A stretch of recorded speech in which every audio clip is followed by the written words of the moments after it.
everyone, welcome to this Applied Data Science with Python course by Simplilearn.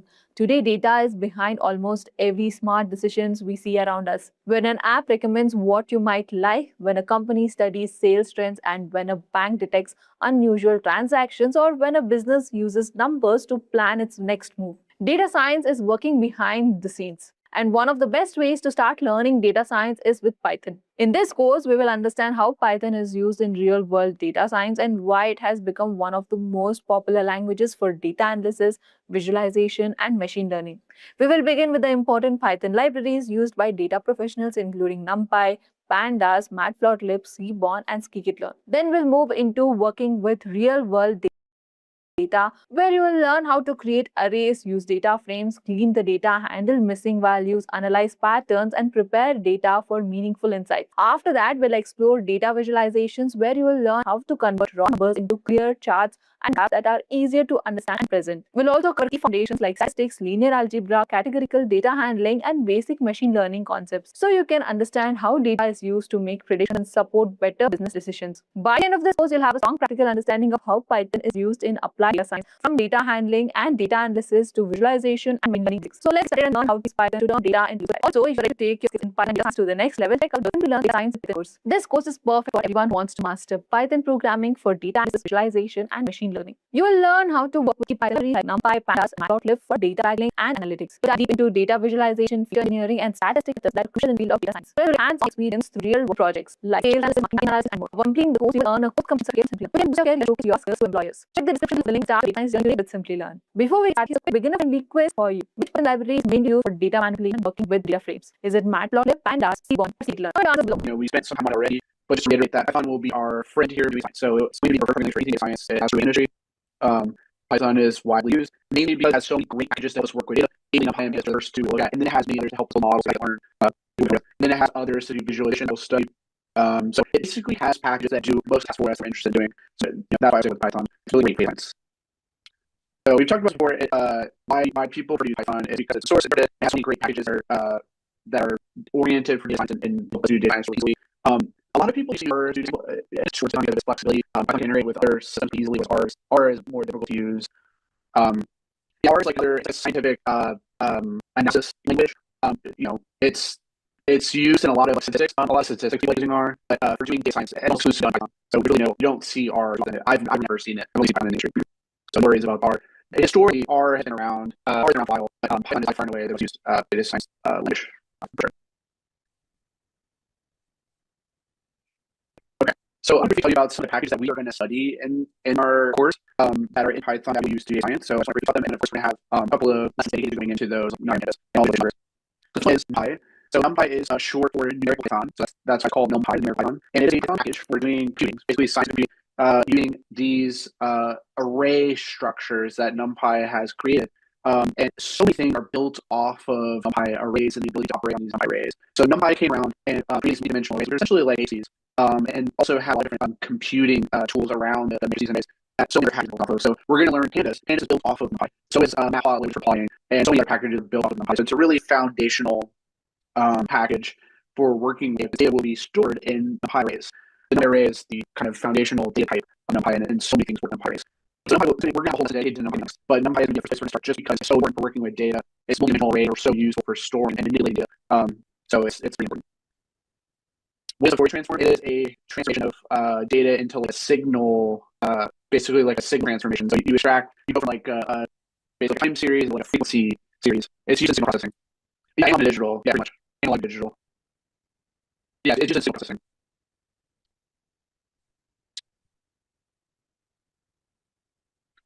Okay, so the second package that we'll study, so we'll start with NumPy. We'll start today.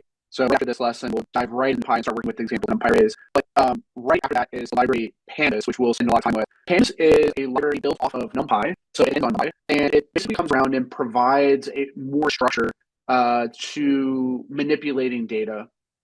So if you're, like I said earlier, if you're familiar with Excel, Pandas has a lot of functionality that mimics using a spreadsheet. Basically, like structured row column data is what Pandas excels at.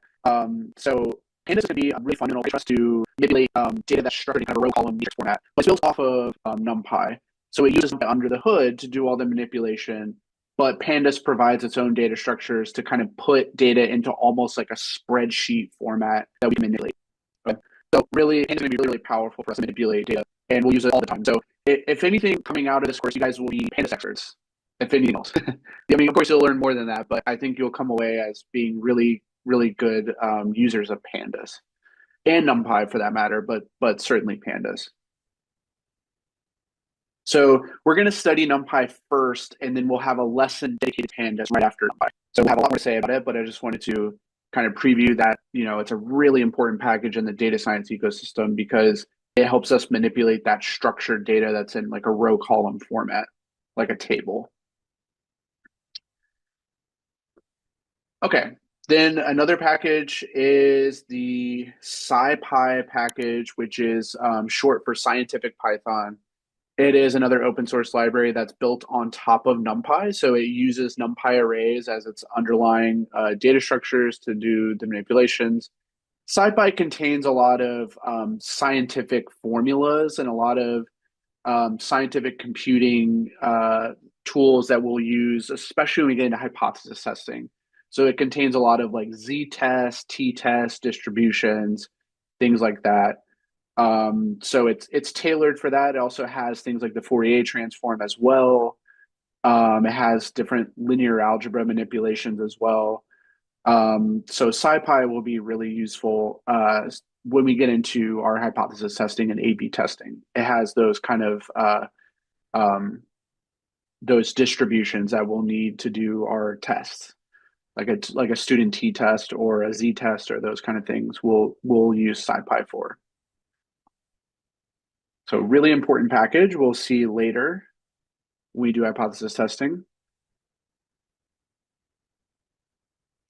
Another one that is going to be useful from time to time is the stats models package. So it is one that basically has a lot of statistics oriented things. It has some basic models in there, like linear regression or logistic regression. We will generally favor a different package to do those kind of models, but just calling it out that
stats models does have some useful stuff when it comes to doing statistical testing. So there are some like chi-square tests or ANOVA tests that we will borrow from stats models that SciPy doesn't have. We can borrow from stats models. So we will use it when we get into hypothesis testing as well. So these fantastic library that's been developed over years to contain all the basic models that we would ever want to build. Scikit-learn is really awesome. So it can build models for so many different use cases. And it's a really easy package to use. It has a really nice interface, really easy interface. So we will see that later on when we get into our next course on machine learning. But just calling it out, that is a very popular data science library, Scikit-learn. So when we get into our modeling, we will use Scikit-learn. When we do our data prep manipulations, we'll be using NumPy and Pandas. Finally, for visualization, we will be using a library called Matplotlib. So it is kind of the foundational Python plotting library that borrows inspiration from MATLAB. So if you guys have ever used the MATLAB plotting, it's actually very inspired by that, hence the name Matplot from MATLAB. But it's going to be our main tool for using for building graphs. Okay, so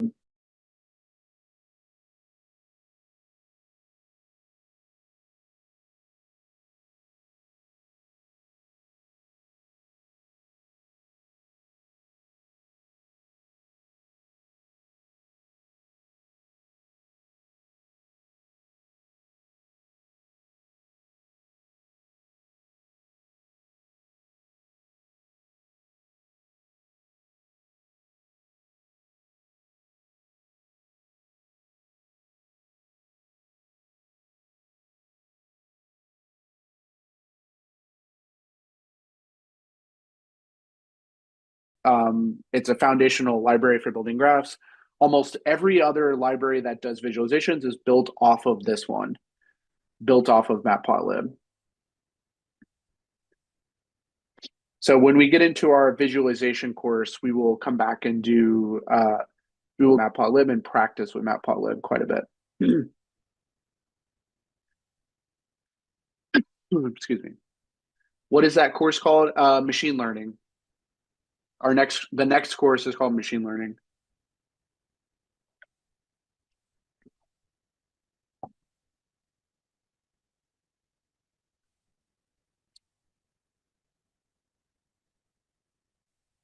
Okay. And then another visualization library that we will lean on heavily is the Seaborn library. This is one that is built on top of Matplotlib. So Matplotlib is kind of like NumPy. It's the foundation, and then a lot of things are built on top of it. Seaborn being one of them. Excuse me. Seaborn being one of them, and it basically has just better aesthetics.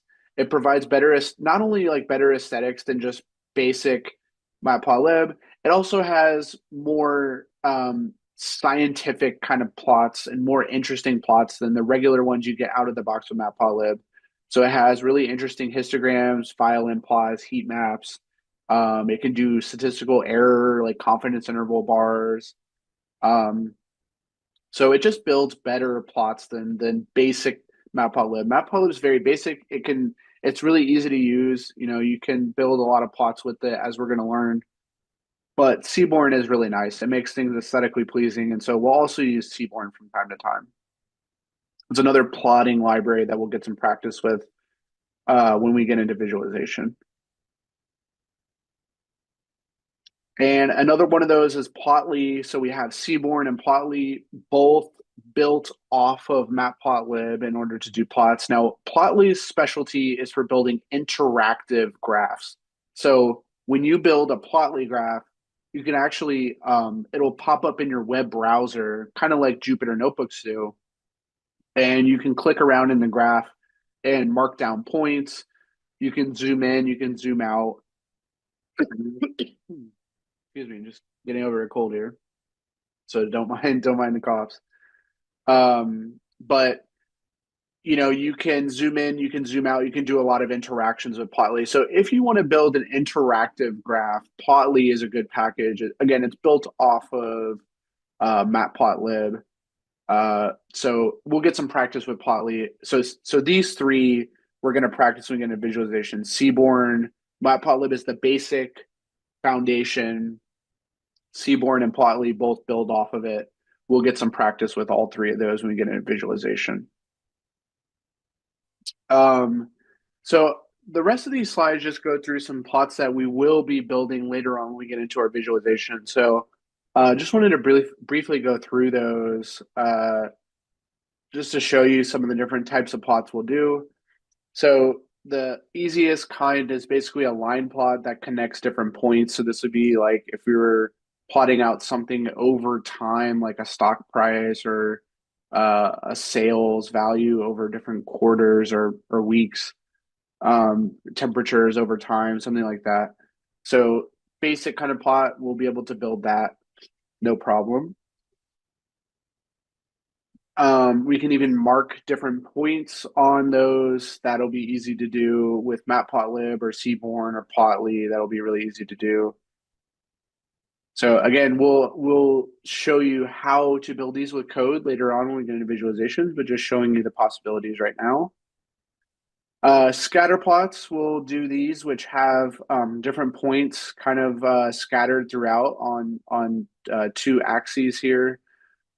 This is usually helpful to figure out how the data is kind of maybe clustered together or figure out if there's relationships between two variables, like if they tend to trend the same direction or in the opposite direction, or if they're kind of just distributed all over the place.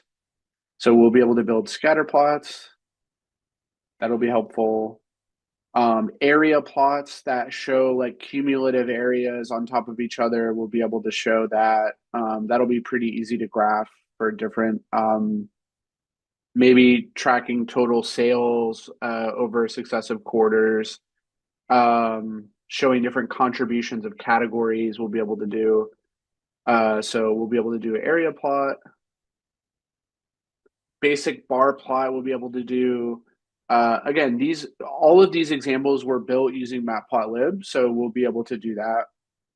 But they have equivalent versions in Plotly and Seaborn, so again, those are built off of Matplotlib. So we can even put grids in the background to show to kind of assist the viewing of it, to give an idea of where the different points are in the grid. So that will be easy to do. Histograms. Now, histograms are going to be extremely useful for us. We'll build histograms a lot because they will help us visualize how data is distributed, which is extremely important to know. Is it kind of distributed like this in this picture, which is kind of like a bell curve, or is it flat? Does it have kind of two peaks to it? Knowing this distribution will be extremely useful to us. So that we will often build a histogram that kind of looks like this. So histograms will be extremely useful. We can build pie graphs, which show different percentages. There may be certain situations where that makes sense. We're telling a story of our data. It makes sense to use a pie graph. That'll be easy to do. Again, these are all just examples of what's possible. We have to show you how to build these, and we will when we get into the data visualization lesson, which is what this kind of note says at the bottom. Once we get into that lesson, we will show you how to do the code to build these.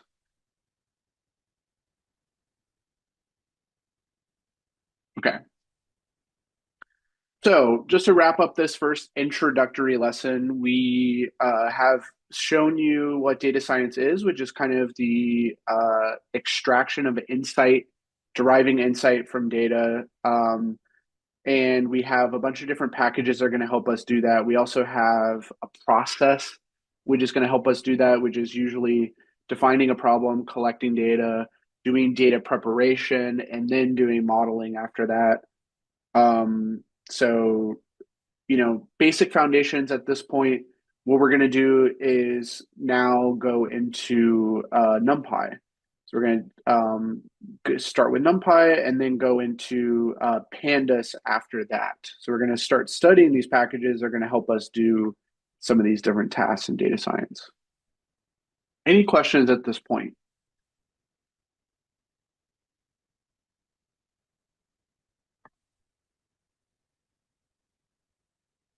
Okay, I'm going to open up our next lesson then, which is actually going to be, so if you guys notice, the next lesson is actually going to be, lesson 3 is broken into several different notebooks. So we're going to be transitioning into notebooks for some of these guys. Do you guys have those notebooks, the lesson 3 notebooks? I can try to share them with you guys if you don't. Or does anybody have the folder and want to share it for those that don't have it? It should be a collection of several notebooks.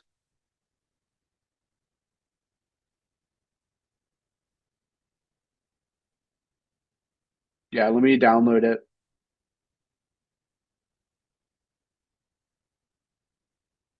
Okay, so give me a moment. I will upload it. I have it right here.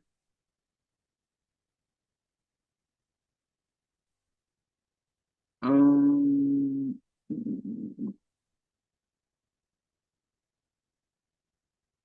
okay, I just uploaded it.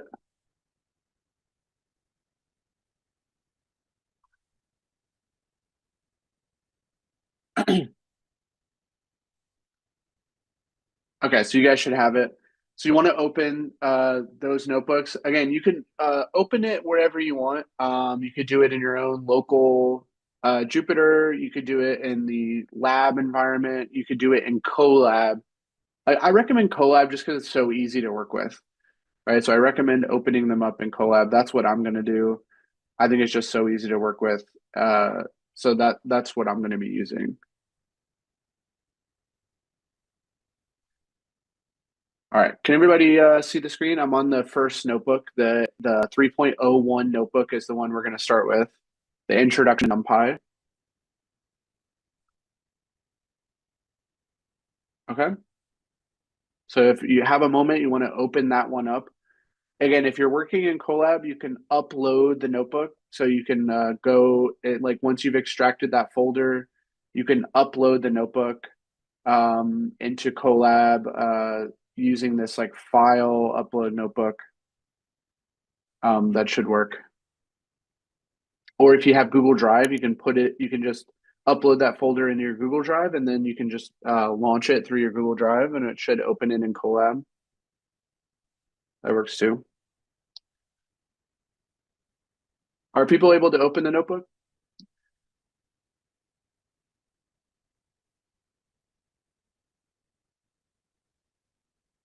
Yeah. Again, it doesn't matter where you open it, just as long as you can, and you can run some of the cells, because we're going to be running them.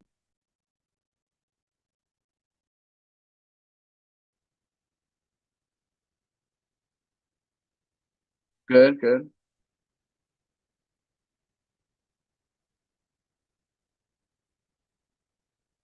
good. Okay. All right. So let's talk about NumPy. Now, remember, NumPy is the open source library that is used for doing,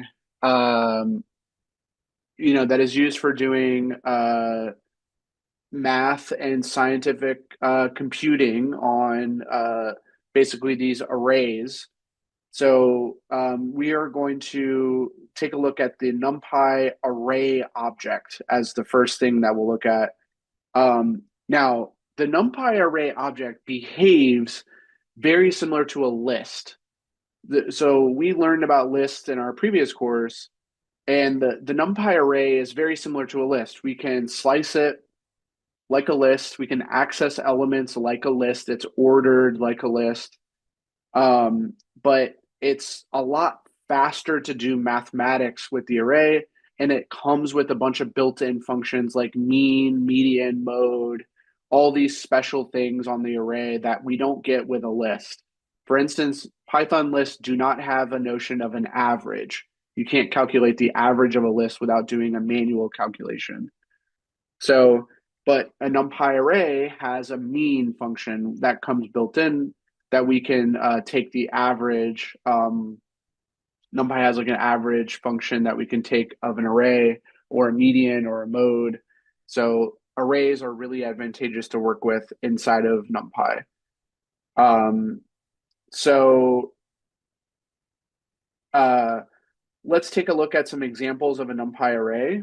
So in the first cell here, I want to point your attention to two things. One is that in order to use NumPy, we import it. Do you see how we import NumPy?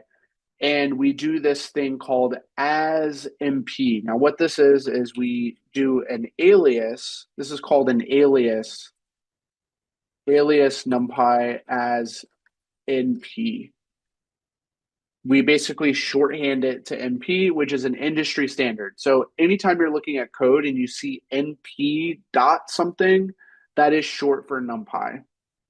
So in the industry, if you know, everyone is going to shorthand NumPy to NP. That's just what people do. So as is the way to alias and import so that when we use NumPy in our code, we don't have to type out the full word NumPy. We can just do NP. So that's why you see NP here is because, and really throughout our code, we use NP. You see it all over the place. It's a shorthand alias for the NumPy package that we're using. So we are importing this package, meaning that we are going to use it in our code, but we are aliasing it to NP. This is the industry standard to do. Most of these packages have a nice alias to them. Like Pandas will have an alias, Matplotlib will have an alias, just to make it shorter. Do you have to import it in VS Code? If you're using VS Code to run your notebooks, yes, you have to upload it there. You want to open it in VS Code? Yeah, you're gonna have to open the folder where it exists. But that's if you're using VS Code, like you don't have to. But yeah, if you want to, yes.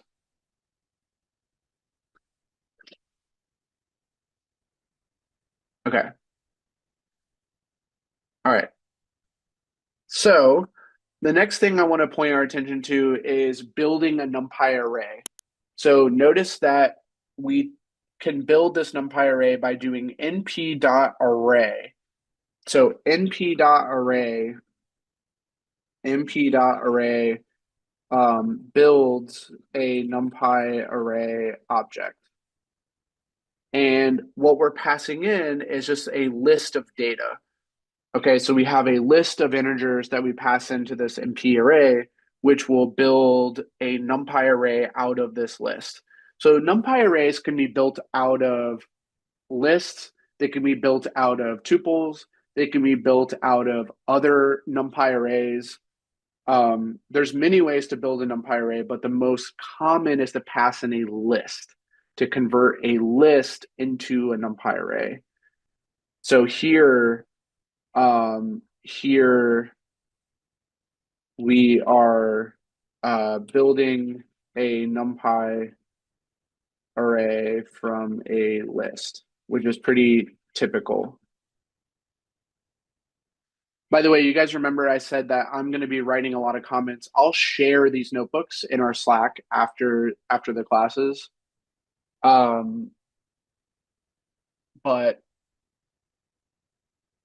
I encourage you guys to do the same thing, is to write comments in your notebooks. Okay, try to write comments in your notebooks to outline what the code's actually doing.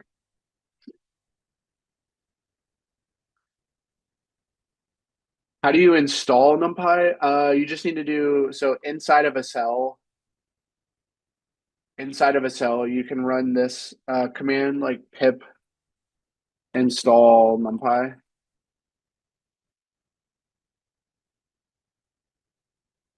Try running that inside of a Jupyter cell.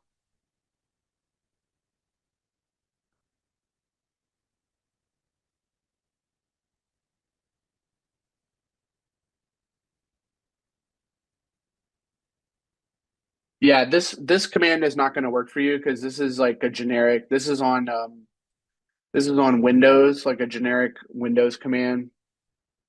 Um, but if you're inside, are you inside of a notebook, Mariel?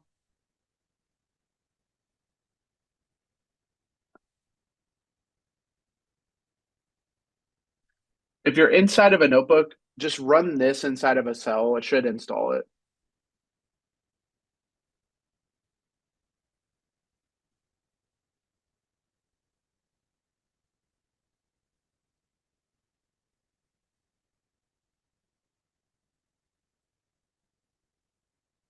Yeah, that works too. You can open your terminal and do pip install. If you do that, you'll probably have to restart your kernel.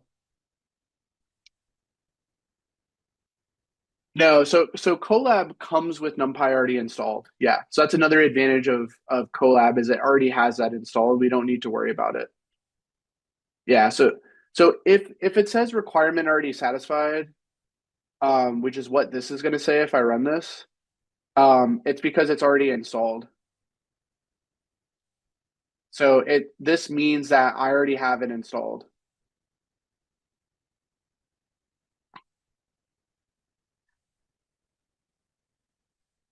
Yeah, you already have it installed. Yep. Yep.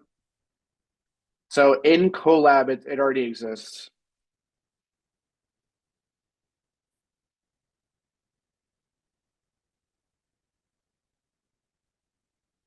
This one, new cell in this command.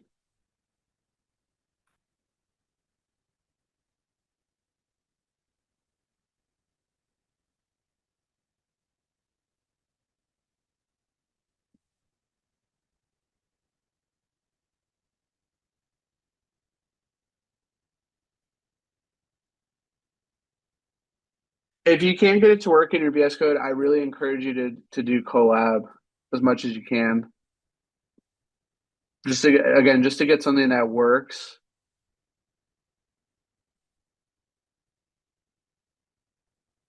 Because NumPy is already installed in Colab, so there's really nothing you need to do extra.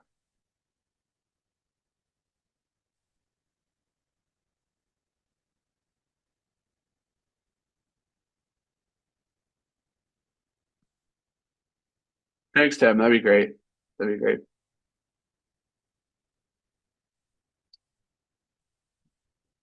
Okay.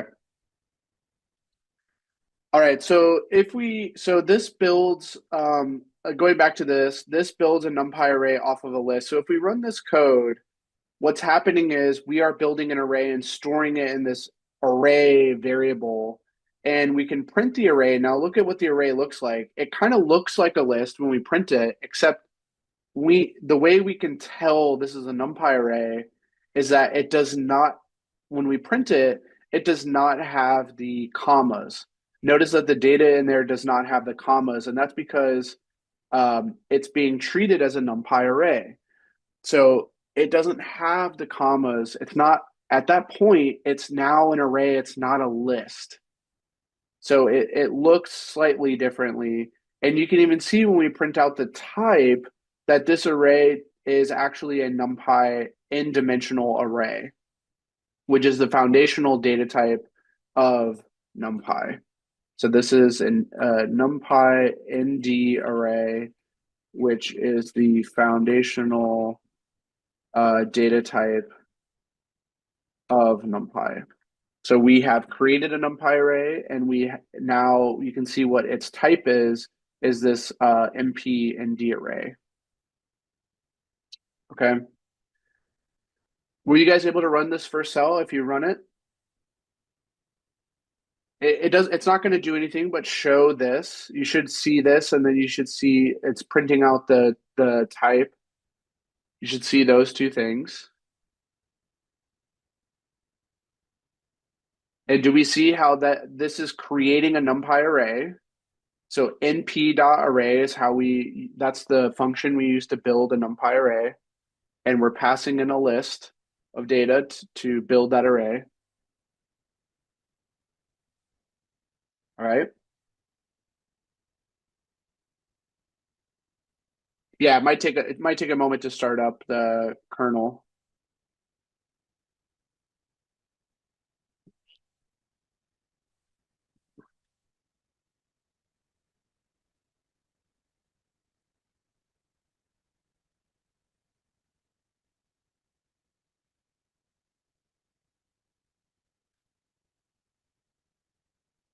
All right. Any questions on this so far?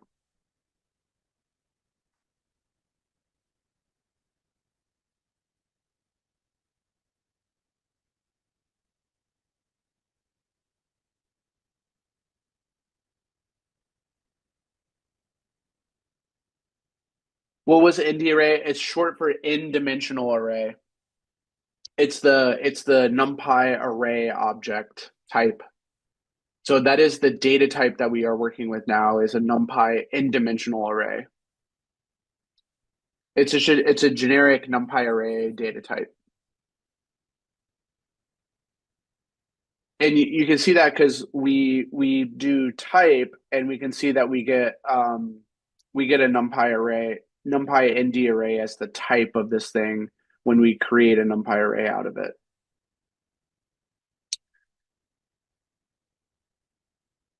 So ND array is short for n-dimensional array.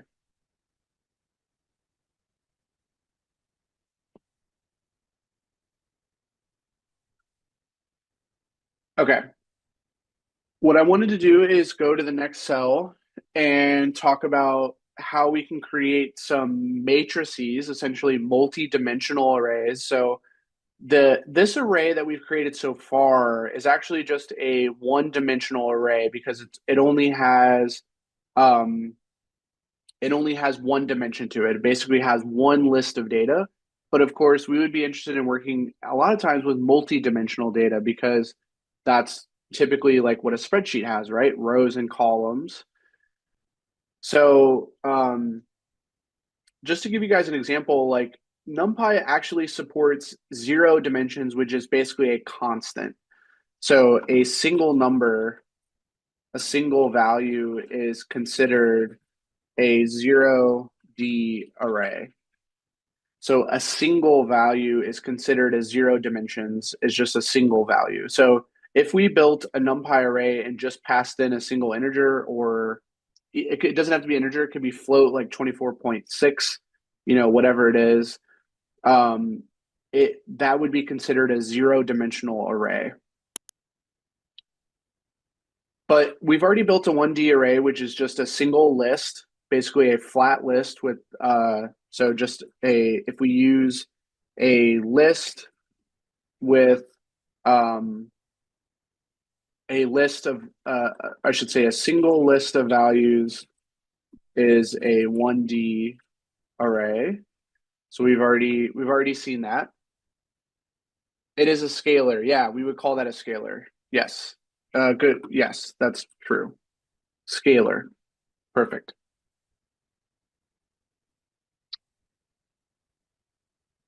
Perfect.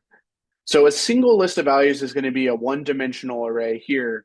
Now, what gets interesting is now when we do a list that has list as its elements. So this is a list of lists is now a 2D array. So I want you guys to see that how we're building a NumPy array out of a list, but look at what the elements of the list are. They're actually lists themselves. So you see how within this overall list, the first element is a list that is 111. That kind of mimics basically like a row.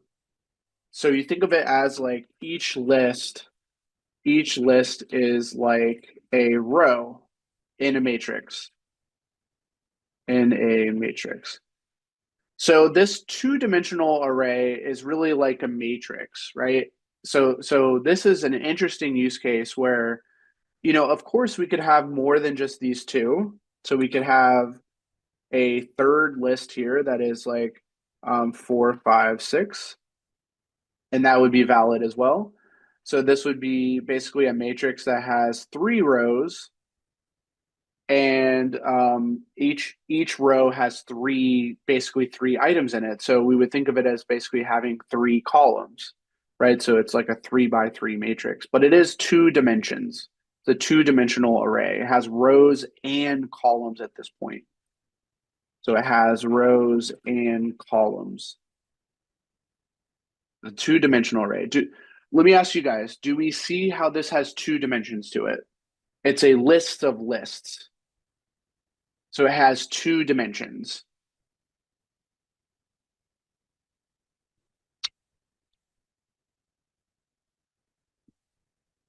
Does all the lists need to have the same rows? What do you think? What do you think would happen if, let's try it. Let's try making this a smaller dimension. Do you think this is going to be allowed?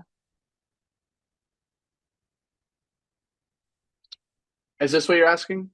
Like can this be a shorter dimension?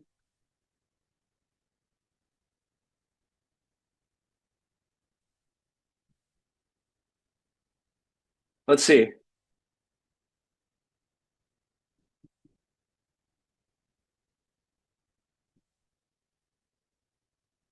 So yeah, this gives us an error. So yeah, you're exactly right. This will give us an error that the dimensions do not match. So this is not allowed, but let's see if I add in the 6, this should now be okay. And there it is. This is now okay. No more error. Okay, no more error. So yeah, it's still going to be an error if the shapes do not match. So again, if we made this a smaller one, that's going to be an error. And it's going to tell us that we have one dimension that is inhomogeneous, meaning it doesn't match. It's not the same. We have one dimension that's not the same. Its shape doesn't match. It's not correct. So therefore, we should correct that and make sure it is matching. Okay. So that is a two-dimensional array, list of lists. And by the way, that doesn't have to stop there. We could keep going. So now we have a three-dimensional array, which has lists of lists of lists. So it basically has one of these matrices as each element. So see how this has basically an overall list. So this has it has a list where each element is a 2D array, right? Each element is a matrix. So here is one of those matrices, is the first element, and then here is another 2D matrix that is the next element. And this forms a three-dimensional array. So if we print this out, we can see that we get this 3D array where this matrix is the first item, this matrix is the second item, and on and on and on. Didn't understand how 2D is different from 3D. Do you see how, okay, so do you see how with the 2D, basically we take this whole thing and that's just one element of the 3D. This 2D matrix is one element, and then we have another 2D matrix as the next element. So we have matrices are now the elements of the 3D array. Whereas look at what's the elements of the 2D array, they're just lists.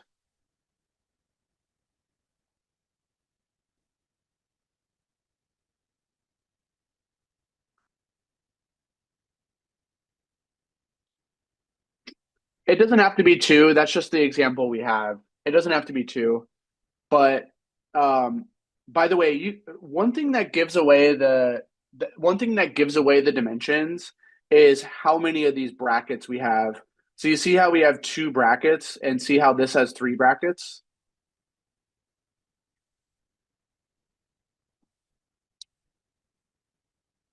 Yeah. Oh, you guys got it. You got it, Roberto. Perfect. Yep. You guys got it with the brackets. So what's an example of using a 3D array? Yeah, so something that uses a 3D array would be like a batch of images. So let me give you an example. So an image is like a 2D array because it has pixels, right? It's basically an image is broken down like this that has pixels with whatever resolution. And so if we have a collection of those, it's like we have a collection of these guys is a 3D array. Like if we have 100 of those, it's like a 3D array. Does that example make sense? Like a collection of images would be a 3D array because every image is a two-dimensional matrix of pixels.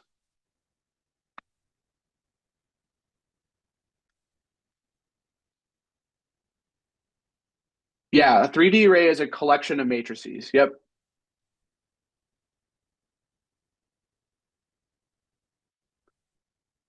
exactly.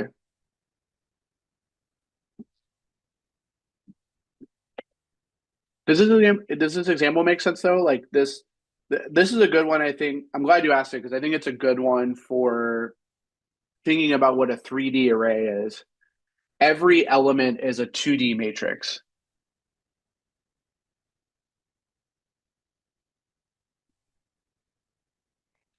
What is the maximum 2D element in a 3D array?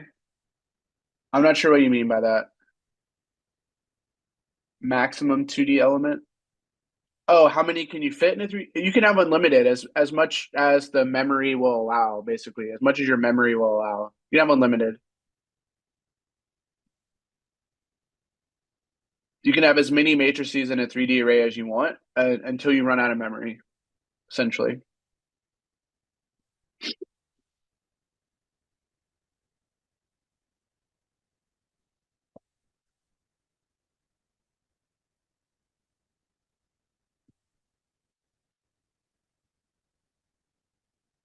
Okay,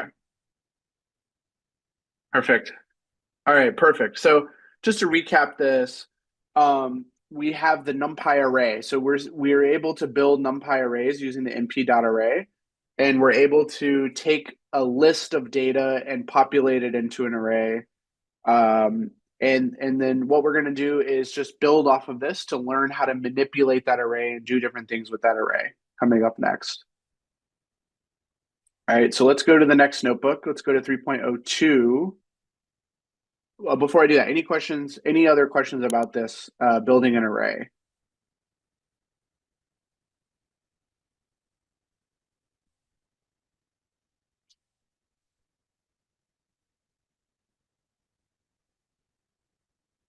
Okay, perfect. So let's go to our next notebook.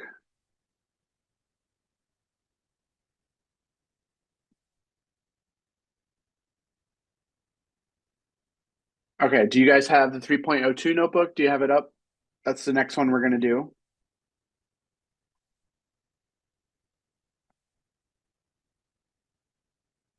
So take a moment to pull that one up. Yep, I see some thumbs up. Nice. Okay. So we're going to build off of that NumPy array by taking a look at some attributes of arrays. So assuming we have an array, no matter how many dimensions it is, what are some attributes of this array that are useful to us? Okay. So let's take a look at an example where, again, here we import NumPy and we're initially making a 2D array, right? So we make a 2D array. So then what we're going to do is print out a bunch of the attributes about this array. And we're going to explain what they do. So the first is, if we ever want to know how many dimensions an array has, there's actually an attribute for that, which is called ndim. So if we just do dot ndim, by the way, we access, let me call that out here, is we access attributes of an object by using the syntax object dot attribute. So in this case, we have our array is our object. So it would be like i.e. array dot shape would be an attribute. Shape is an attribute of the array. Array is our object here. Okay, so that's our syntax to access different attributes. So the first attribute we're going to learn about is called ndim, which gives us the number of dimensions. And so when we print that out, you can see what it's going to be. It's going to be 2. And that makes sense. It's a 2-dimensional array.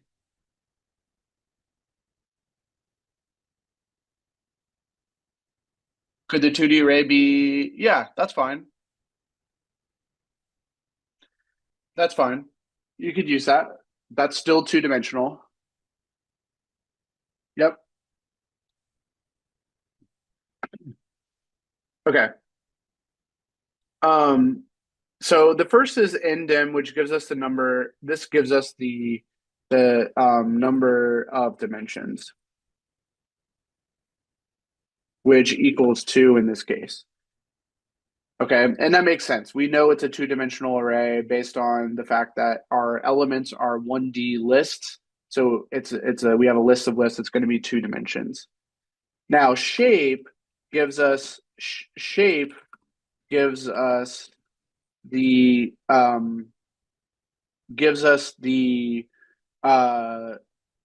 quantity. So it gives us basically the number of rows and columns. So in this case, what this is saying is we have 2 rows and 3 elements in each row. So shape is giving us an idea of how many elements we actually have, or what the shape of this matrix is. That's why it's called shape. So in this case, we have a 2D array that kind of looks like this, right? Where we have 1, 2, 3, and then in this example, 4, 2, 5. So we have 2 rows, and we have 3 columns. 2 rows and 3 columns. Hence, we get a shape of 2 by 3. Does that make sense? 2 by 3.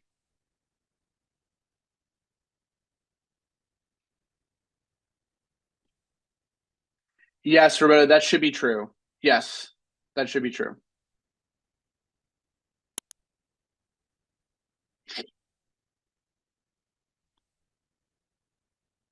Yep. That should be true. Okay. So shape is going to be incredibly useful as we go forward because there's a lot of times where if we have an array, we actually just want to know how many rows and columns it has, which is the shape. So the shape is a good attribute to know.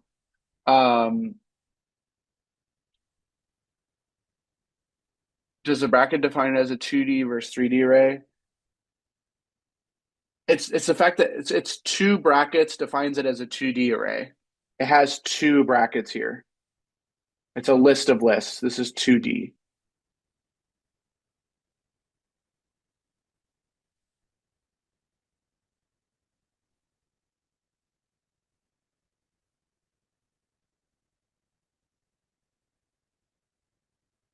It can. So sorry, yes. A 2D array can have more than 2 rows. Yes. It's the fact that it has, so I meant to say that in this shape, we're going to see 2 entries. Sorry, in the shape, we're going to see 2 entries. Yeah, let me correct that. So the dimensions will match how many entries we have here. So if we have two entries, because it's two-dimensional. That's what the truth. That's the thing that. So sorry, Roberto. I was wrong on what I told you. It is when we have two entries here. That's because it's two dimensions, not the fact that this is a two. It's two entries in the shape. By the way, how can we get a third row? We could just add in another list here, right? So if we add in another list that has three elements, like 7, 8, 9, this is still a two-dimensional array. But what I want you to notice is that it's going to turn into, this shape is going to turn different and this size is going to turn different, but it should still be 2D.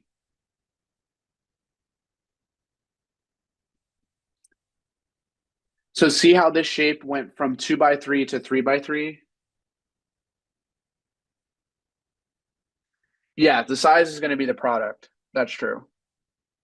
That's true.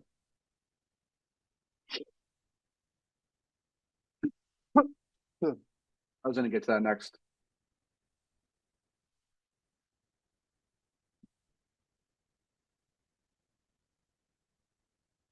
What is a shape with three rows? It's just 3x3. Do you see that now, Mario? Do you see it? It's 3x3. With this has a third row. It's now a 3x3.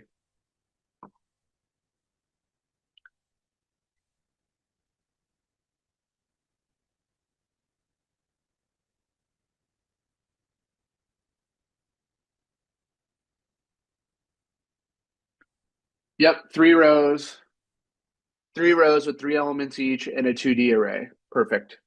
Yep. So now I want to talk about the size. The size is the total number of elements in the array. So in this case, we have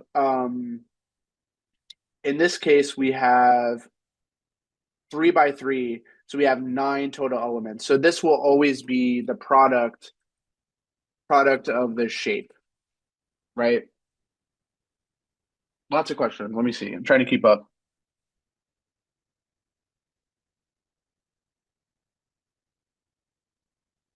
Yeah, you can have as many rows, columns as you want. Yep. No limitation. Do you have a real world example of a 3D array? Yeah, it's the one I gave earlier. It's like a batch of images would be, which we're going to work with images quite a bit when we get into deep learning, is a 3D array because it is an array that has as its elements these matrices that are pixel matrices, right, of different resolutions. That's a 3D array, is a collection of images.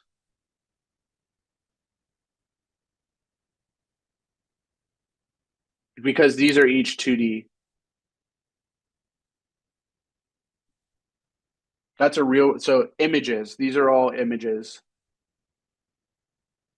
Usually are in a 3D array.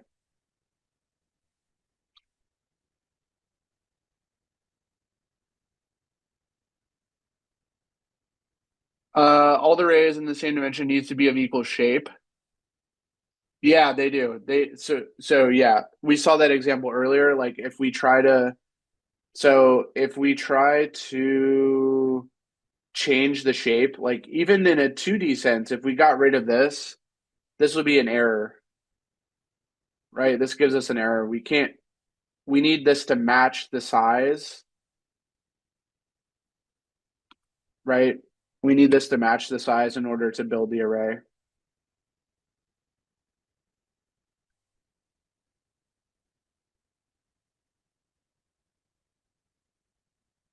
Yep. Okay, do we see what size is? Size just gives us the total number of elements. Okay, total number of elements, which is really just a multiplication of the shape. There's 3 rows, 3 items in each row. So a 3x3 is 9 total elements. Okay. So that's the total number. The size is the total number of elements.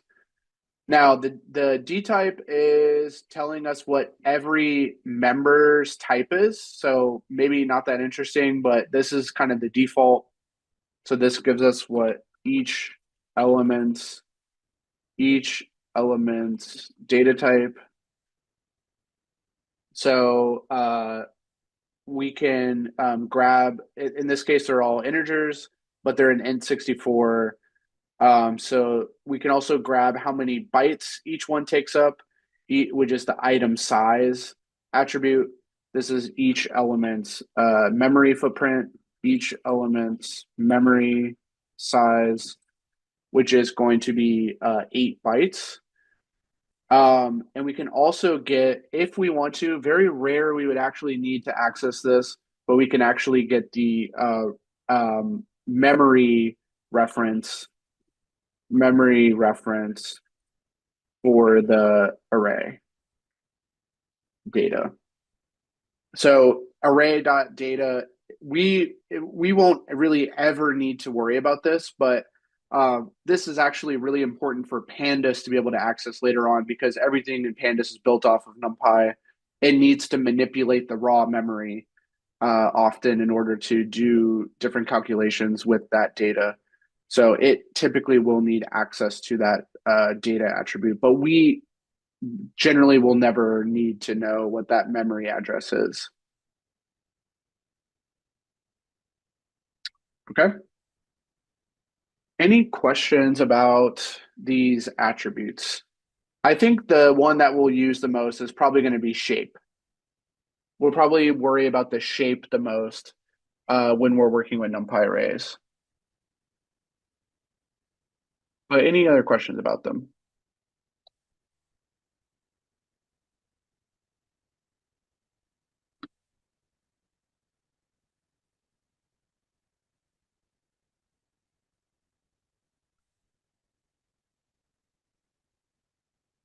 Okay, perfect.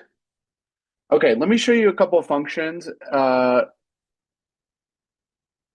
elements in a shitty array must have the same data type. No, they don't have to. Just like a list, they don't have to. When we're working with data, they typically will, but they don't have to. Yeah, you can have that. Try it out. Try it out for yourself. Yeah, you can definitely have that.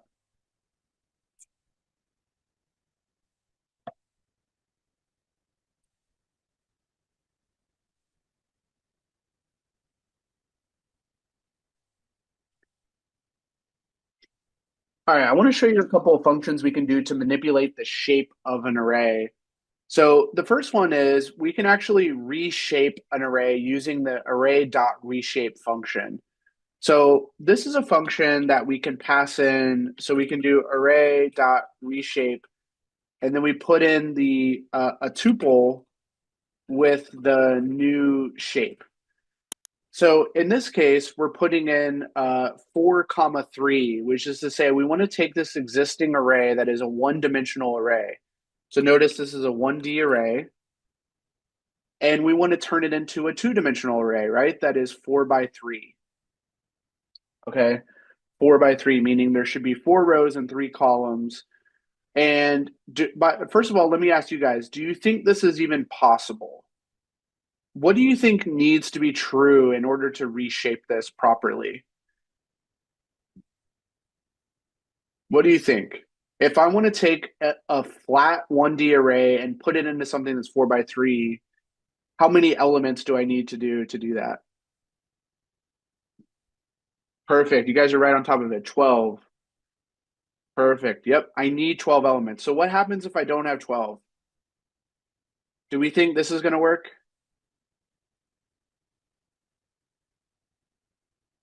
Yeah, let's try it. Error. And look at what the error tells us. I cannot reshape something of size 11 into shape 4x3. It even tells us directly, we can't do that. So yes, that is definitely a prerequisite to using reshape. is that you need this total number of elements to match the number of elements that you start with, and then it will work. So if you're going to use reshape, you can reshape into any shape that you want to. So we could even reshape this into 3x4. That would be okay. We could do 3x4 because that totals up to 12. We could do 2x6. That would be okay. But could we do 2x7? No, we don't know how to reshape something that is 14 into a shape 12. We only have 12 items. 2x3x2, sure, we could do that. That'd be a 3-dimensional. We could do that, and now we have a 3D array because we have each element is 3x2, and we have 2 of them. So each matrix is 3x2, and we have 2 of those. So we could do that. So that's what reshape does, is reshape can take an existing array and move it into a new shape, assuming that the shapes align properly. So reshape can do that for us. So that's actually incredibly useful. We'll use reshape from time to time. And then we can actually do the reverse of reshape. So we can always take something and flatten it out into a 1D array. Okay, we can always do that as well. So the flatten function can take something and put it into, so this will always give us a 1D array. So no matter what shape we start with, we can flatten it out into a 1-dimensional version of it, okay, by using the flatten function. So this does a particular reshape that will completely flatten the array. So you can see it takes this 3-dimensional array here and goes ahead and reshapes it, or basically flattens it right into this exactly flat 1-dimensional array. So flatten always returns a 1D array. Pretty straightforward. Is there any benefits? Yeah, sometimes we want to take something that is in one shape and move it into another because we're going to manipulate it. We're going to assume it has a particular shape to manipulate it. We'll see that later on when we get into deep learning, especially when we work with images or text. It's going to be important to reshape things from time to time. So maybe not the second, but when we get into deep learning, we'll go ahead and reshape.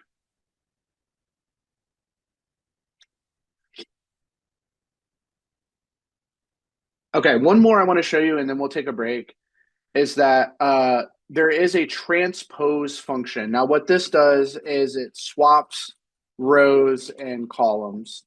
So it transposes this into whatever was our rows. So this 1, 2, 3 now becomes the columns. And so this was a 2x3 matrix. It now transposes into a 3x2 matrix. So transpose swaps our rows and columns, and that's going to be useful down the road too for different algebra calculations we may need to do. We may need to transpose from time to time. Okay. Any questions on any of these functions? Hopefully they're not too bad. They're straightforward. They're just different reshaping. We have reshape, we have flatten, we have transpose. They just change the shape of the array. So we're going to start with doing some arithmetic operations. So just to show you guys that when you have data in NumPy arrays, you can do element-wise operations, meaning that we can do operations that go element by element, match them up, and do some type of mathematical operation between them. So things like addition, subtraction, multiplication, division, we can do those between elements. So for instance, we have these two arrays of the same size, the same shape, and we can go ahead and add them together, meaning that like this position is going to be added to this position is going to be added to this position this position is going to be added to this position. Okay. So when we do that, we get basically 40 in every slot because we get 30 plus 10 is 40, 20 plus 20 is 40, and 10 plus 30 is also 40. But look at the syntax of it. There's actually two different ways to do it. You can do the numpy dot add, and then you pass in A and B. So this is one way to do it. One way to add is to use np.add, and then you pass in your array1 and array2. So you can do that. And so we add those two and store it in the result. And notice that the result is a same shape array, but just with each element added together from the original arrays. So that's one way to do it. The other is you could just do regular arithmetic. So you could just do A plus B. This is an alternative. Alternative is to just use standard arithmetic operations. It doesn't really matter which one you do. I've seen both. Both will result in the same kind of array. So we could store, we could do something like result equals A plus B, and then store that in the result, and then print the result. So it's same thing as before. We get the same array. So you can do either one. np.add A plus B. Either one will do that element-wise addition between the elements. Okay, pretty straightforward. We also have the same thing for subtract, multiply, and divide. So for instance, when we have these, now we have a 2D array. So this is now two-dimensional, but the same exact thing is going to happen. We're going to go through and subtract. This is going to do, this is the same as A minus B. So this takes A and subtracts B from it. So we have 30 minus 10 is 20, 40 minus 20 is 20, 60 minus 30, and then we do 50 minus 40. So we're subtracting those elements in the same positions to get a result. To get a result of this 2D array that is the result of subtracting every element from the original arrays. So again, you could do A minus B, you could do np.subtract. Either way should work. 2D plus 3D, could you do it? Well, you could try it out. So this is a 2D. We could try it out. So let's copy this guy. Let's do this guy, which is going to be a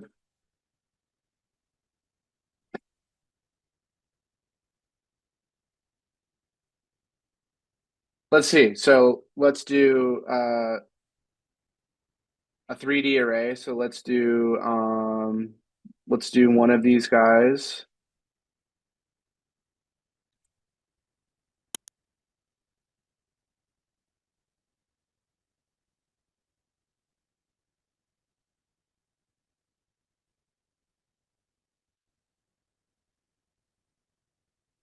And then let's do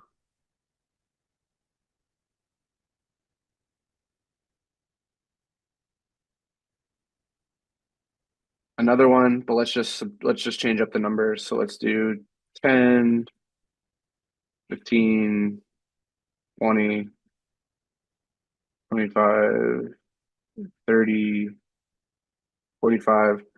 Let's do np.subtract A and B.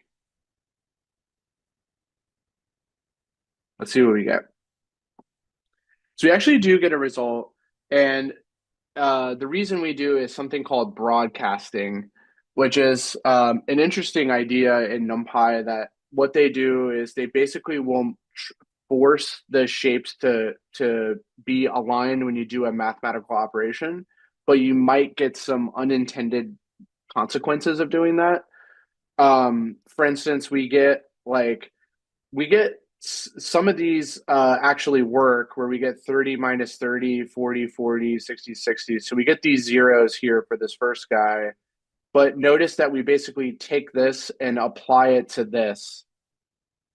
It basically takes this and subtracts to this guy secondarily. So we have 30 minus 10 is 20. And then 30 minus 15 is 15. Sorry, 40 minus 15 is 25. And so the shapes, the dimensions don't have to be the same. Dimensions don't have to be the same, but you can get unintended results. So be careful is the thing I would say. Be careful of doing the subtraction of NumPy will try to force the results to fit by taking this and applying it to this 2D matrix here. Right? So it can work. You're just going to get maybe some unintended results that don't really make sense, but are possible in NumPy. If you subtract a bigger value from smaller, it'll give you a negative. Yeah, it'll just give you a negative. So like try doing in this example, what would happen if we put B first?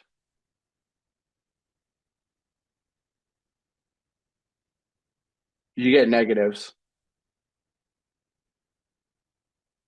So yeah, it's still possible. You just get negatives there.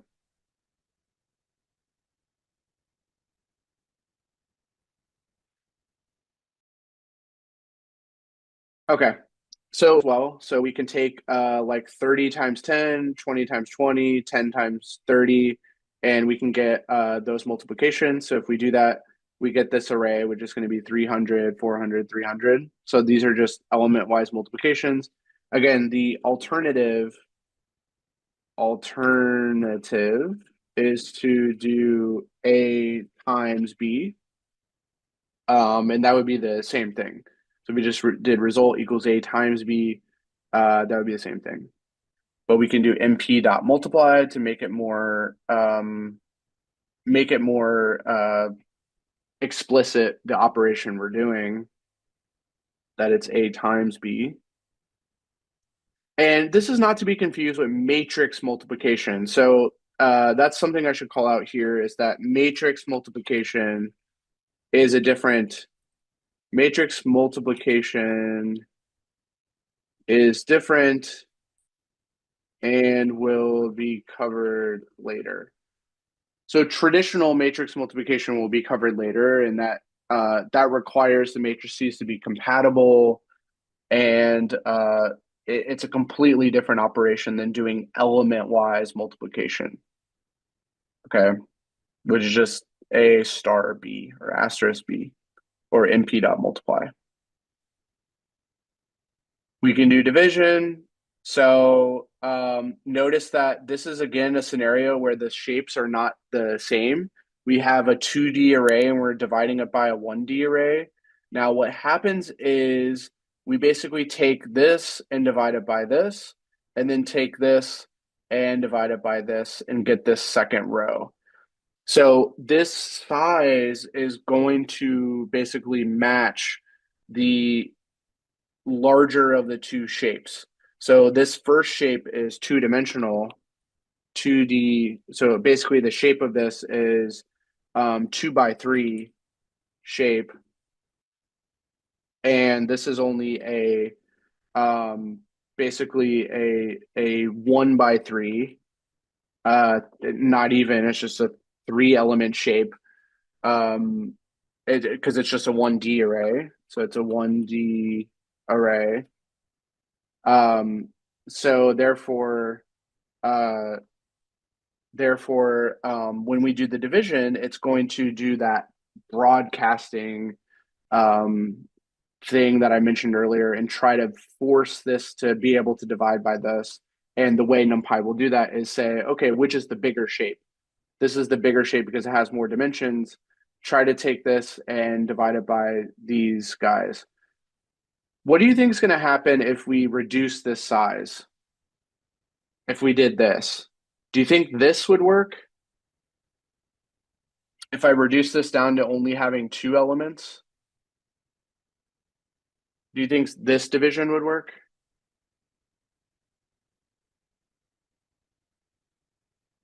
We could try it. Error. It doesn't broadcast that way. No. So you could even see it even says it tries to broadcast, but it doesn't know how to. So even with broadcasting, the shapes still need to align to some degree. So this still needs to be like so it needs to be a valid shape to be able to broadcast to each one of these dimensions here.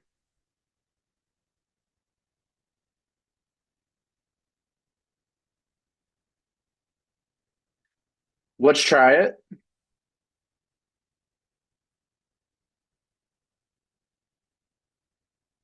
Yes, we can divide B by A. We're just going to take, now this again is going to try to match the shape and just do this divided by this divided by this.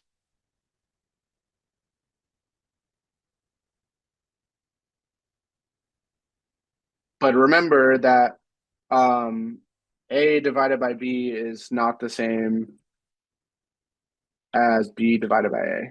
They're not the same result.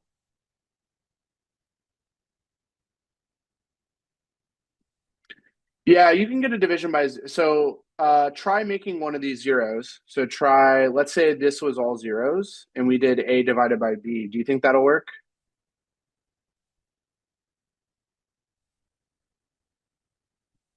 Do you think this will work?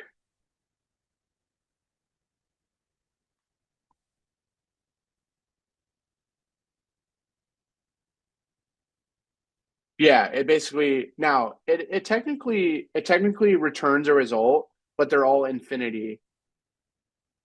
Yeah, it basically says that we have a warning we cannot divide by zero. Um, so it basically says that sure you could do it, but you're going to get infinities all over the place, and it's not you get a warning that you're dividing by zero. So it's kind of like an error there.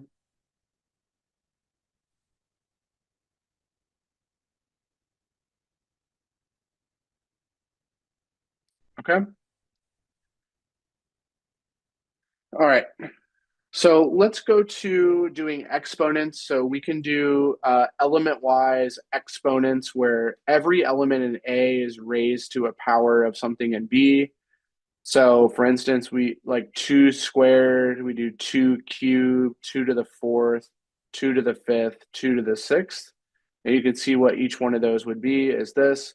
So this just does every element in A, each element in A gets raised to the exponent of the corresponding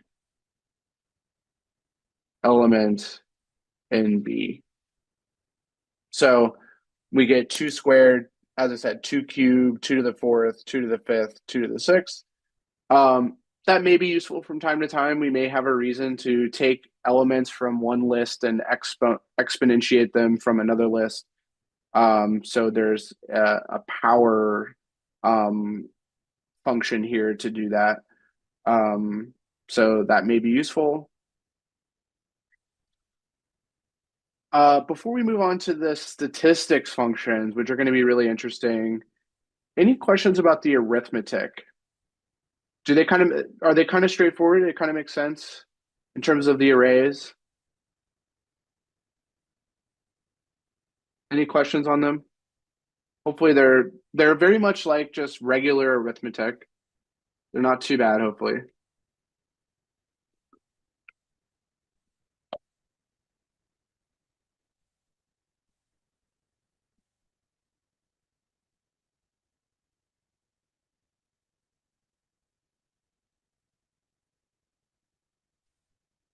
Can you build arrays from set of arrays?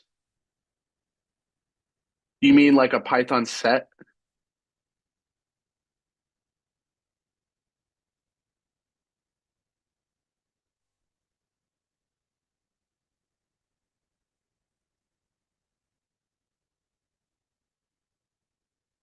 Oh yeah, you can. Yeah, you can build arrays from arrays.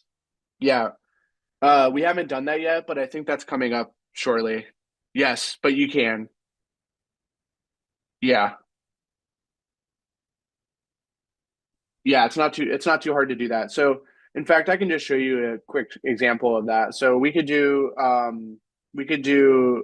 call a NumPy array uh from an existing uh so we could have inside of a list we could have np dot array, and then we could have 1 2 3, and then we could have an np dot array, and then we could have 4 5 6. So this should make,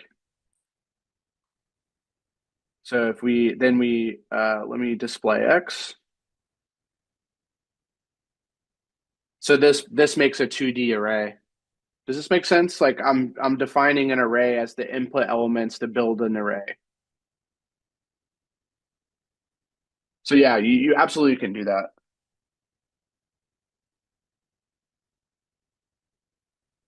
to build a new one.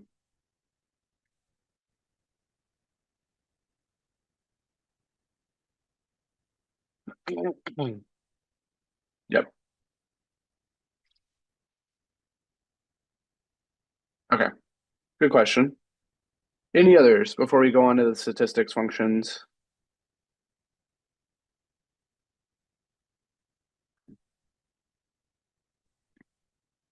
All right. So what's great about NumPy is with the arrays, it can easily do statistics on arrays. So it can find the medians, it can find the average, it can find the standard deviation, it can find the variance. Now I know we haven't technically defined what each of those are, but that's okay. Um, it's useful to know that given the different statistical functions that we may want to do, NumPy can easily compute them on collections of data, collections of arrays, right? Or data that's inside of an array.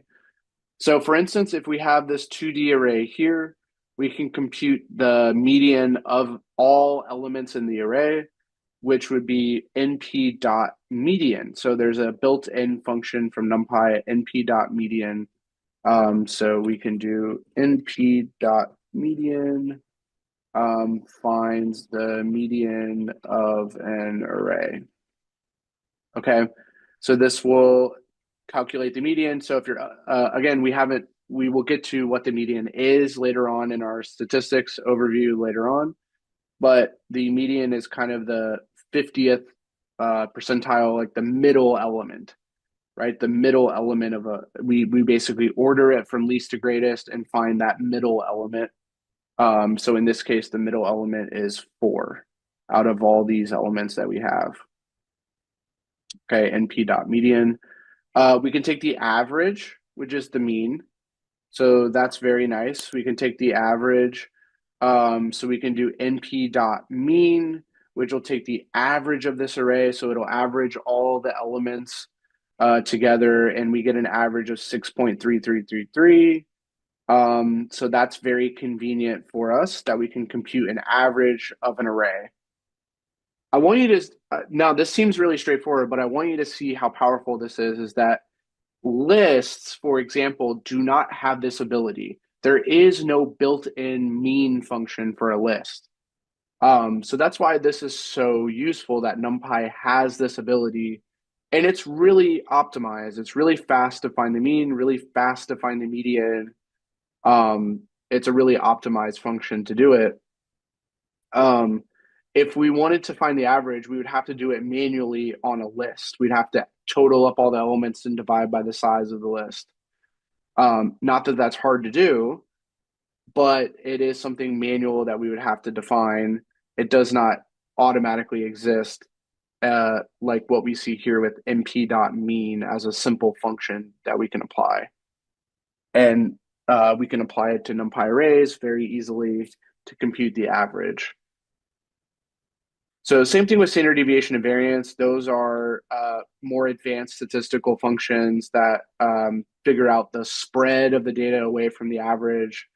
Again, we're going to learn about these later on, but np.std does the standard deviation, and then var does the variance. And really the standard deviation is the square root of the variance. So if you took this if you took the standard deviation and just raised it to the second power, you would get the variance. But you can compute them separately this way. Okay. So pretty convenient that NumPy provides those statistical operations. We're going to be using these quite a bit. Especially when we do like exploration of our data and we want to find an average, we want to find what the standard deviation is. This is going to be really useful to use the NumPy function to compute that on an array of data. Okay, really useful. All right, any questions about these guys? I mean, they're pretty straightforward, but I know we haven't defined exactly what these are. We will later. So no worries if you're wondering exactly how to calculate these. We'll talk about that later, but any question about the NumPy functions themselves?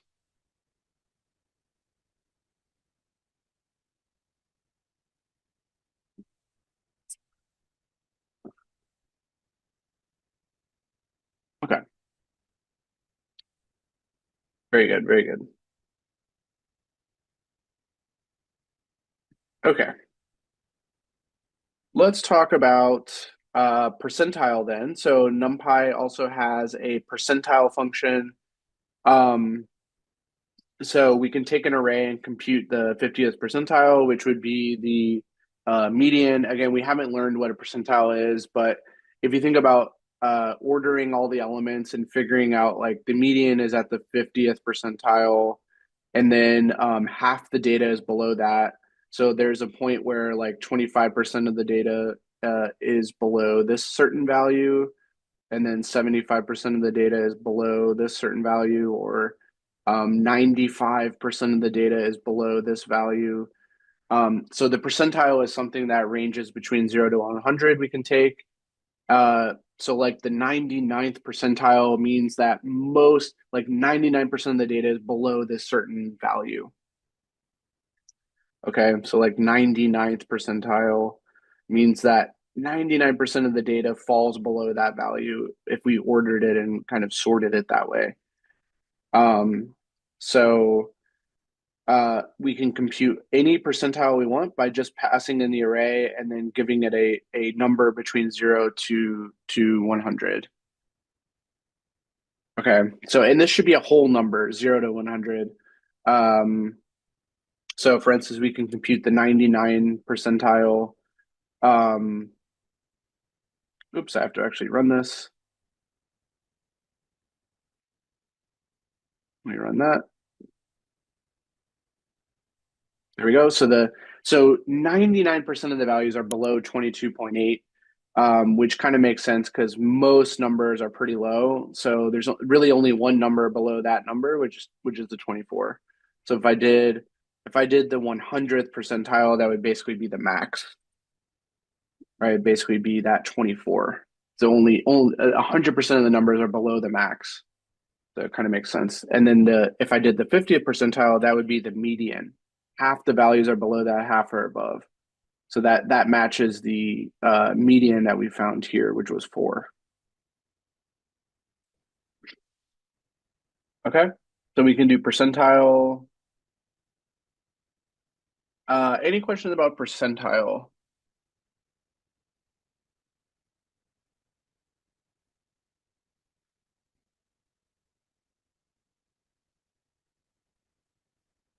Okay. All right. Finally, wanted to mention that NumPy, you can manipulate strings in NumPy. Now, this is less often used because typically when we're working with NumPy data, we typically don't have strings inside of there. We usually are dealing with numerical data, hence why it's called numerical Python NumPy. But it is possible to work with strings and do different string manipulations. So for instance, if we have a NumPy array that has two strings hello world, and then another array that has welcome learners, so these are two 1D arrays, we can actually concatenate element-wise strings by using the np.character module. And instead of doing the reason it's inside of the character module is instead of doing like a numerical addition, so typical arithmetic, it's doing a string addition, which is concatenation. So it's doing character addition here, which will concatenate these two strings, hello and welcome. So those end up merged together, concatenated together, and then world learners get concatenated together. So this is a string concatenation, element-wise string concatenation. So it's from the np.char or character module within NumPy. Okay. It's very rare we would have to do this, but I'm just pointing this out that it does exist. Okay, if for some reason we need to manipulate strings, we will have that ability too. Okay. All right, so then we can replace substrings with new strings. So if we have this original string called hello, how are you? We can print it out and we can replace, we can use a character replacement to replace within this string, replace hello with hi. So once we do that, we can print out the new string. So then we get hi, how are you as the new string. So this does a string replacement if we can find the substring. So if hello exists, so we should test this out and see like, is there something, so we could just put in something that doesn't exist in there. It's not going to be replaced. So this is saying, okay, let's try to do a replacement of this string. Let's replace something with hi, but something doesn't exist. So it's just going to return to us. It's not going to replace anything. It's just going to return to us the original string. But this does exist. So that's going to be replaced with hi. I'm going to do a string replacement if we want to. We can also manipulate strings to do uppercase everything, lowercase everything. You can see how those, like this is all lowercase, but we do dot upper, pass in the string, it will uppercase everything. This is all uppercase, we can lowercase everything. You can see how that all works. Okay. Again, very rare we would ever need to manipulate strings, but if we did, there's this character module that can help us manipulate strings. Very rare that we would need to because most of our data is going to be numerical inside of an NumPy array. All right. Any questions there?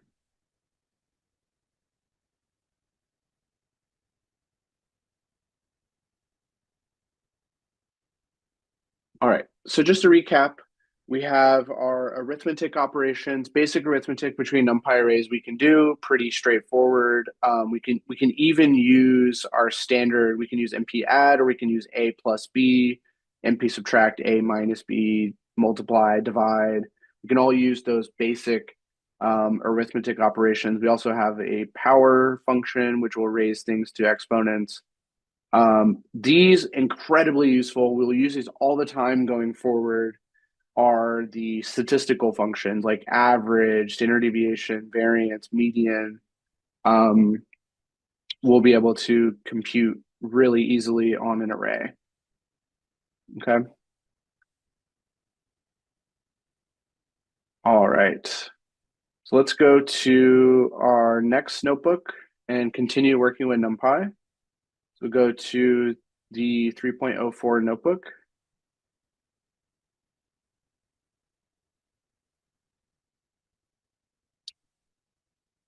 All right, now the whole point of this one is to practice accessing data within the notebook, or sorry, within the NumPy array. And truly, this is going to be great because it's going to work exactly the same as a list. We're going to be able to access elements by their position and also slice, just as we did with lists, right? So everything's going to work the same, which is going to be really nice.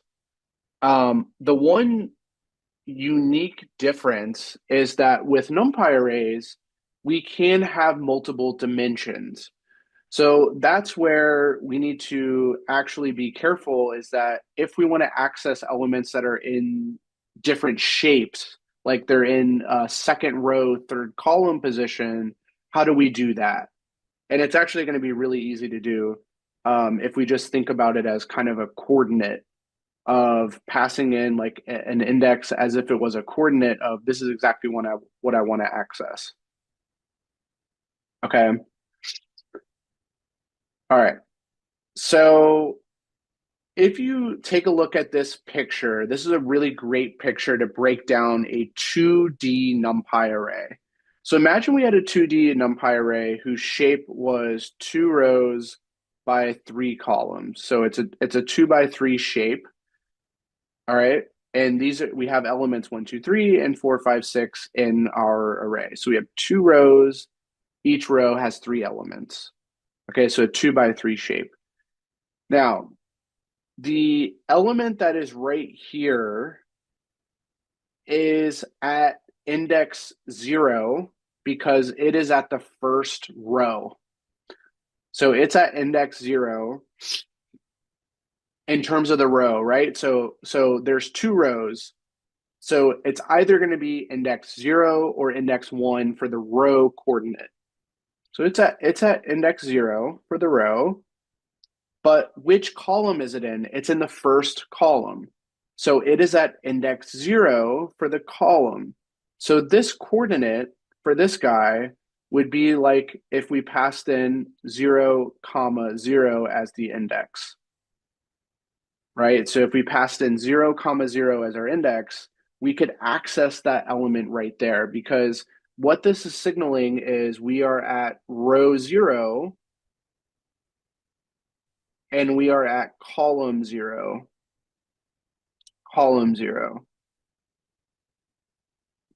Okay.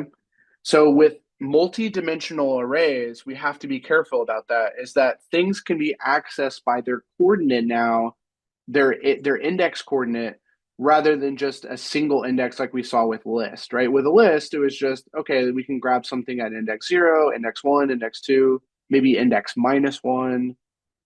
But with a 2D array, we're actually grabbing things at their coordinate, right? So row 0, column 0 is, this should give me the element 1, which is this guy, right? If I were to access that element.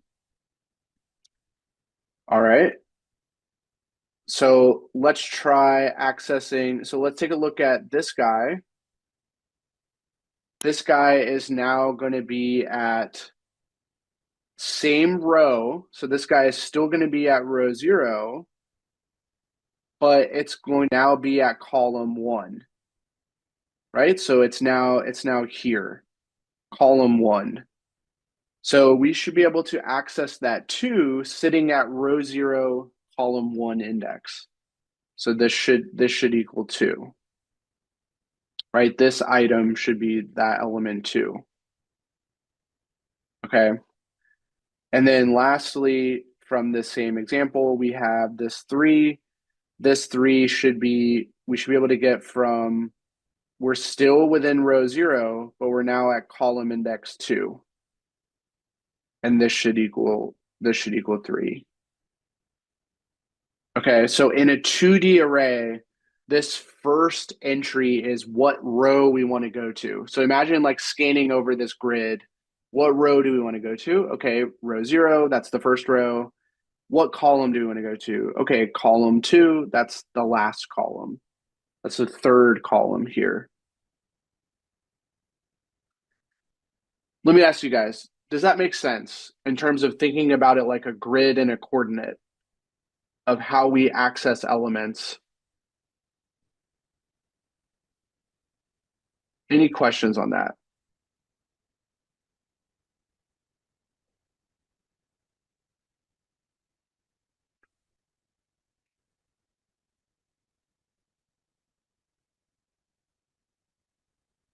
Are the I and J just random? No. Like in this example, it's random. It's just a 2 by 3, but they represent how many rows and columns we have, right? So I represents how many rows we have. J represents how many columns we have.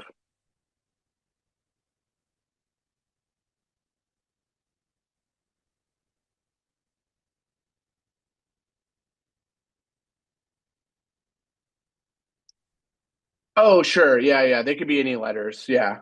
No, we're just using I and J because that's the traditional indices for row and column, I and J.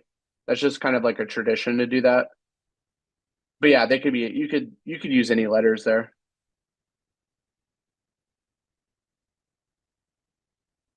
Yeah. Yeah, no worries. Yeah, that's just the it's kind of the tradition there.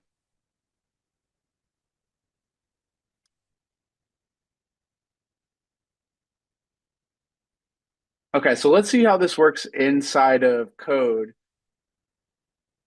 So if we let's create some arrays. All right, so let's create some arrays to practice with. So we create a 1D array, we create a 2D array, and we're going to create a 3D array so we can practice accessing certain elements. So if we look at the 1D array, this behaves exactly like a list. In fact, I'm going to write that down. This behaves just like a list, the 1D array. We can access like the third element or the first element, or, in this case, we're accessing the fourth element, which is at index 3, and that returns to us the 4. So we're doing that just like a list. In fact, we can also do the very last element, which would be at the -1 index, and that is the 6. So it behaves, a 1D array behaves exactly like a list, not much different in terms of accessing the elements there.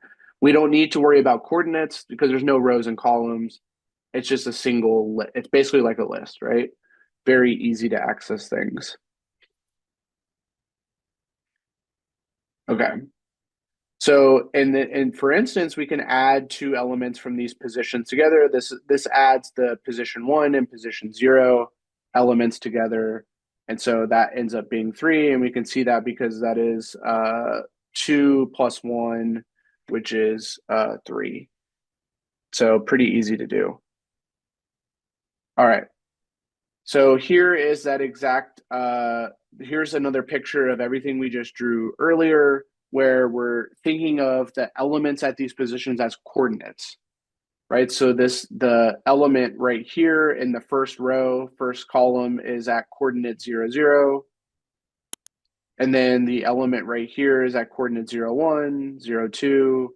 And then if we go down to the next row, this element would be at row 1, column 0 index, row 1, column 1 index, row 1, column 2, on and on and on, however many rows and columns we have. So we think of accessing elements that way by their row and column index in a 2D array. All right. So for example, let's get the element that's in the first row. So this should be the first row because that is index 0. And this should be the third column. This should be the third column, right? Is the index 2. So if we go back to our 2D array, it should be the first row, which is this guy. And then the third column, it should be a 3. And it is, right? So if we print that out, we get a 3. How do we feel about that example? Do we see how we're accessing it from inside these brackets, just like we would a list, but now it's a coordinate? Do you see that one? Good?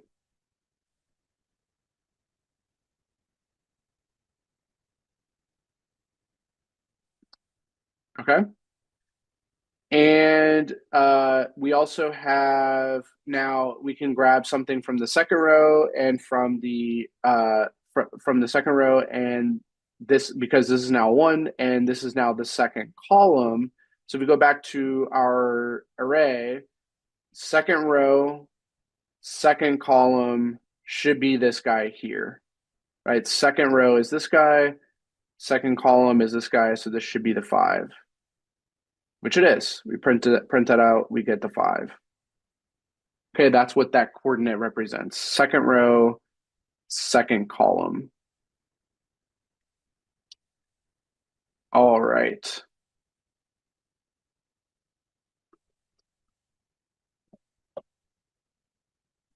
Very good. I want to take a look at a 3D array now, which is going to be a little interesting in that we're just going to add an extra coordinate to the mix. So with the 3D array, we basically need to know which matrix are we talking about. So remember, a 3D array is going to look like this. We basically have rows and columns, row, column, row, column, row, column. We basically have an array of matrices as our 3D array. So the first coordinate is going to say, which matrix are we at? Are we at this one? Are we at this one? Are we at this one?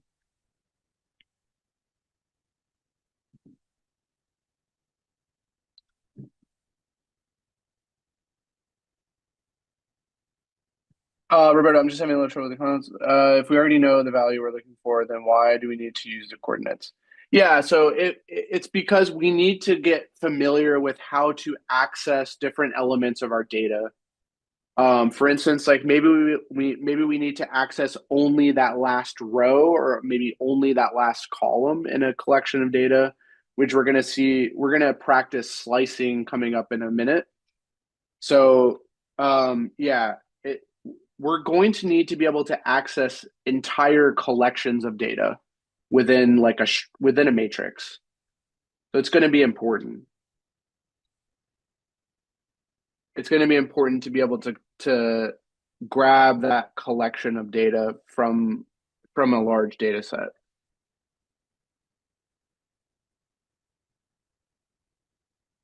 Yeah. So it seems, I think I see what you're saying, is it kind of seems like redundant to do that right now when we can clearly see exactly what value it is. But in a large data set, it wouldn't be that obvious, and we need a programmatic way to select those contents.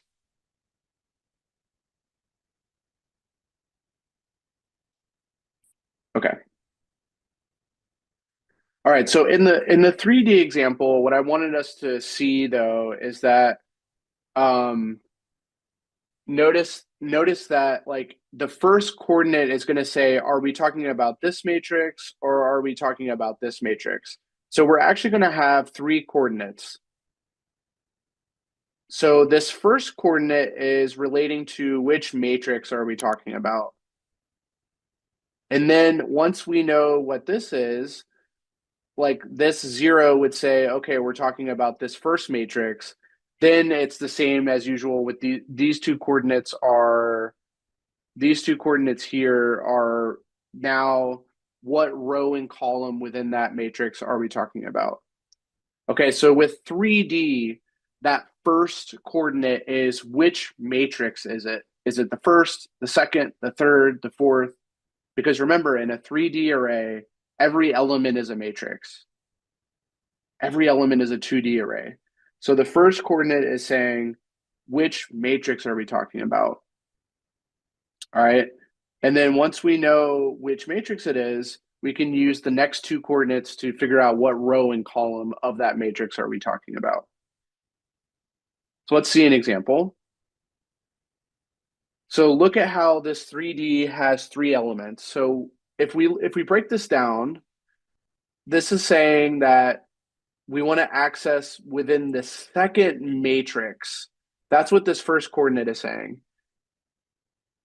Within the second matrix, I want to access the element that's at row 0, column 0. Right? This is the second matrix.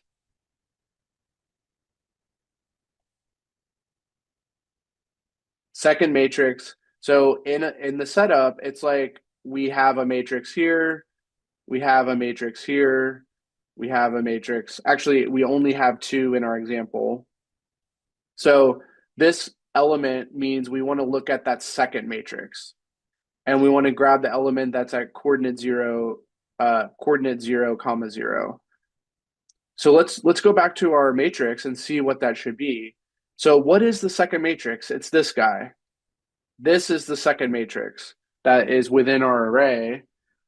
And then we want to access row 0, column 0. That should be this. It should be this 7, right? So row 0, column 0 of that second matrix should be that 7. And that's exactly what we get if we print out this this coordinate. We get 7.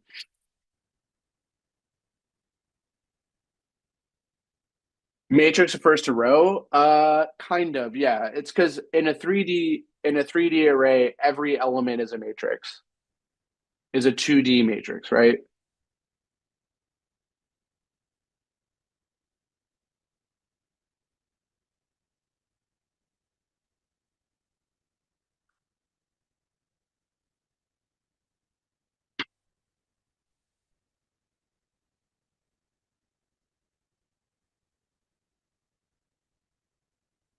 Okay. All right. How do we feel about this three-dimensional indexing? Does that make sense? This is matrix. This is the second matrix, and then this is row 0, column 0 of that second matrix.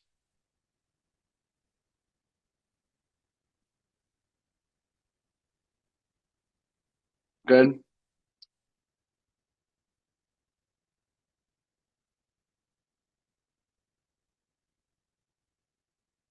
Okay.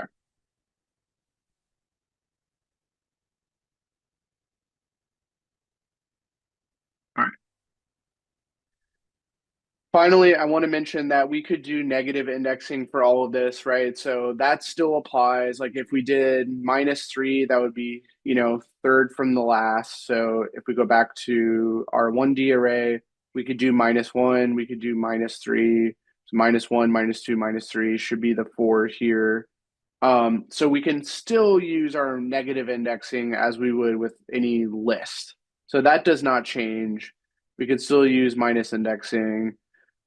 We can even use it in the 2D array. So if you imagine there, this is now in terms of the column, because now this is saying in a 2D array, we want to grab the element that's in the second row, but in the last column. That's what the -1 would mean in this case. Second row, but the last column, because we have a -1 index there. So second row, last column, let's go verify that's a 6. So second row, last column would be this guy. Yep, that would be a 6, right? Because this is our second row, and this is our last column is a 6. So that's a nice thing. That's a convenient thing. We don't need to know exactly how many rows there are if we just want to grab the last one, just a -1. So this is second row, last column. And then if you look at the 3D example, we have in our second matrix, the second row, last column again.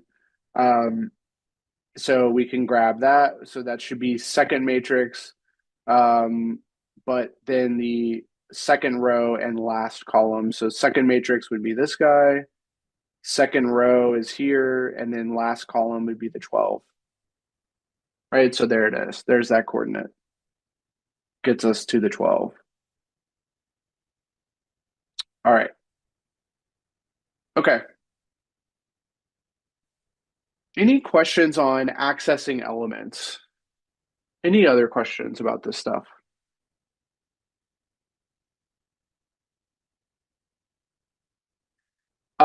By the way, there's some extra practice for you guys, so give this a chance. I encourage you guys as kind of homework for next time to try out this practice, extra practice here that's at the end of this notebook. So it just has you go and create some arrays and do some indexing. So go ahead and try that out on your own. Let me know what you think. Can everyone see this? Okay. Should be at the 4.01 notebook. Thank you guys. Thank you. All right. And then hopefully you guys have this notebook too, and are able to follow along. So as I said, we're getting into our fundamental data structures here for working with data science and eventually machine learning. And Pandas is going to be really crucial for us because it contains two really critical structures, the series and the data frame. So I wanted to take time at the beginning to review what those two data structures are, and their use cases. And then we'll spend the rest of today going through a bunch of notebooks to get some familiarity with those things like series and data frame. So we'll be doing a bunch of examples of different manipulations and different ways to um, work with data inside of series, inside of data frame. So we'll be covering the ins and outs of that, as well as some other features of Pandas that we'll use along the way from every now and again. So that'll be all of the beginning of today will be Pandas. If we have enough time, we'll get into lesson 5, which will be around visualization. So we'll start going into, doing things like plotting and using libraries like Matplotlib and Seaborn and those. But mainly want to focus today around Pandas as a really fundamental Python library for us doing anything with data. All right. So where we had left off last week was that I told you guys Pandas was going to be really important for us and had mentioned that it had these two primary data structures that we will use all the time, which are the series and the data frame. So just to review that, the series is essentially a fancy NumPy array. It has a NumPy array that underlies the series that contains the actual data. So you think of it as kind of a one-dimensional array. What's special about a series, though, is that it also has an index to it that can be customized. So it doesn't have to be just a standard like positional index, like what we've seen with arrays. They have natural order to them. They have a 0, 1, 2, 3, 4th, 5th element. We can actually have a custom index that could be a string, it could be a date, could be really any object we want it to be. So that's what makes a series kind of special, is it has the array of data, but with a custom index, which is useful in different situations to customize that, as we'll see. Now, a data frame just takes that into a second dimension. So if you think about a series as being kind of I would think the best example of a series is kind of like a column in a table or a column in like an Excel spreadsheet. Okay, that's probably the best example of a series. It's got a single column has just a bunch of data. It has a bunch of data and it can have like a row label like you see in Excel, right? So every entry can be labeled coming from row A, row B, row C, row D, etc. That's a series, but a data frame is really the whole table. So a data frame is basically a collection of series, that a data frame has rows and columns to it. So it's got a bunch of different series. We think of it as kind of a two-dimensional array.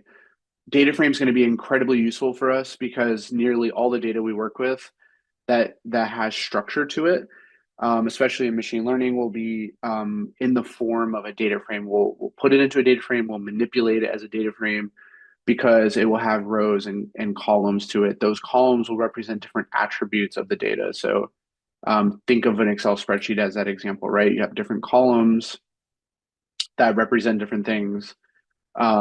Maybe if you're thinking about a bunch of data that represents different houses, every row is an example of a house, and every column is a different feature of that house, like the number of bedrooms, number of bathrooms, the price, those kind of things. So if I had to draw a picture of these two guys, again, the series is kind of a single array I think of it like a column, and those entries are inside of the series, and it does support different data types, including different objects. So I see your question, Tim. Yeah, a series can hold different objects. Can it hold a function? In theory, it could. I haven't really seen that, but I don't see why it couldn't use a function inside of there. Um, but yeah, like generally it can hold objects, like any object, which everything in Python is an object. So yeah, haven't really seen a use case for it, but I'm sure that it could. But anyways, the series is going to be this one-dimensional array, and then it's going to have an index like A, B, C, D, etc. That's fully customizable. So it doesn't have to be the standard kind of positional index. Could be fully customizable. Now, that's the one dimensional, that's the series. And then if you extend that into 2 dimensions, you have a data frame, which is going to be kind of an entire table. So it's going to be many series kind of stacked like this, and you have rows and columns. So and then you may have, just like in Excel, you can have an index here like A, B, C, D, etc. as the index. Okay, so series is one-dimensional, data frame, 2-dimensional rows and columns. Okay. All right. So that being said, let's start with the series, and then we'll work our way up to extending that into 2 dimensions. So we're going to start by looking at the series. So in general, as I said, a series is going to have it's going to have data, which is going to be that one-dimensional array of data, and it's going to have an index. So, and again, that index can be fully customizable. It can be by default just the standard positional index. So just like we would see in a list or in a NumPy array, it would be 0, 1, 2, 3, just like you see in this little picture right here. This would be kind of the standard like positional index of the series. And then this is your data here. That is the underlying data of the series. What's really nice about Pandas is it actually builds on top of NumPy. So this underlying data is actually stored by Pandas as a NumPy array. And so because of that, series kind of inherit all the nice properties of NumPy arrays in the sense that they can do all the same arithmetic. They can be manipulated in a lot of the same ways. They have a lot of the same attributes, like a shape, and a reshape function, and a transpose, and all these things. So that's really nice about really series and data frames. The underlying data is all built on top of NumPy, which is nice. So you can create a series out of list. You can create it out of a NumPy array. You can make a series out of a tuple. You can make a series out of a lot of different data. It's just that one-dimensional array that has that special kind of index to it that we could customize. So we're going to see different examples of building a series and manipulating a series. The other thing I should mention is that there's no restriction to the kind of data that the series can hold. So it can hold objects, it can hold strings, it can hold integers, floats, really all of those. And it can even be mixed. So just like in a list, we would see, we can have strings, we can have floats, we can have those kind of things. All right. So let me show you an example. And the first place we'll start is by importing Pandas. And this is just like we did with NumPy. Remember, all of our NumPy examples had import NumPy as MP. All of our examples here with Pandas are going to be import Pandas as PD. This is something we're going to get super used to as we go along, is the fact that we see PD, that instantly should tell us we're using Pandas. That's the industry standard. So industry standard alias for Pandas is PD. So if you're reading some code and you come across a PD, that is just short for Pandas, and that's the standard in the industry. So everyone would understand you if you were using PD there. So we import Pandas as PD. Look how easy it is to make a series. We just start with a list. So we just have a regular list of 1, 2, 3, 4, 5, just those 5 numbers. And we create a series by doing pd.series, and we pass in that data as an argument to the pd.series function. This constructs a series, and we store this as a series object. So what's interesting about this is when you first create the series, if you don't specify an index, so if you don't specify the index, Pandas uses the default positional index. So it just assumes that the data is going to be indexed by position. So that's just, this 1 would be at the 0 index, this 2 would be at the 1 index, this 3 would be at the 2 index, and on and on. So it's just the standard, just like we learned how to slice, so we learn how to access elements by their index. That's all we would need to do to access these items of the series. So that's if you don't specify an index. But I want you to see this example here where we use the same data, but now we actually customize the index to be, special labels for every item. So for instance, 1 would be indexed with A, 2 would be indexed with B, 3 would be indexed with C, and so on. So the way we do that is when we create the series, we actually explicitly pass in an index array, which signals that these elements are going to, all of this data is going to be indexed by this specific index. And then why that's relevant is because when you print out this series, you can access things. Look at how down here we actually access things according to this B index. Or obviously we could pass in a C or a D or an E, and that's how we would access things. Okay. But in the series that does not have that just has the default index, notice that we can access things by this numerical just positional index. So we could access the first thing, we could access the second thing, and then this would access the third thing, which is at index 2. Okay.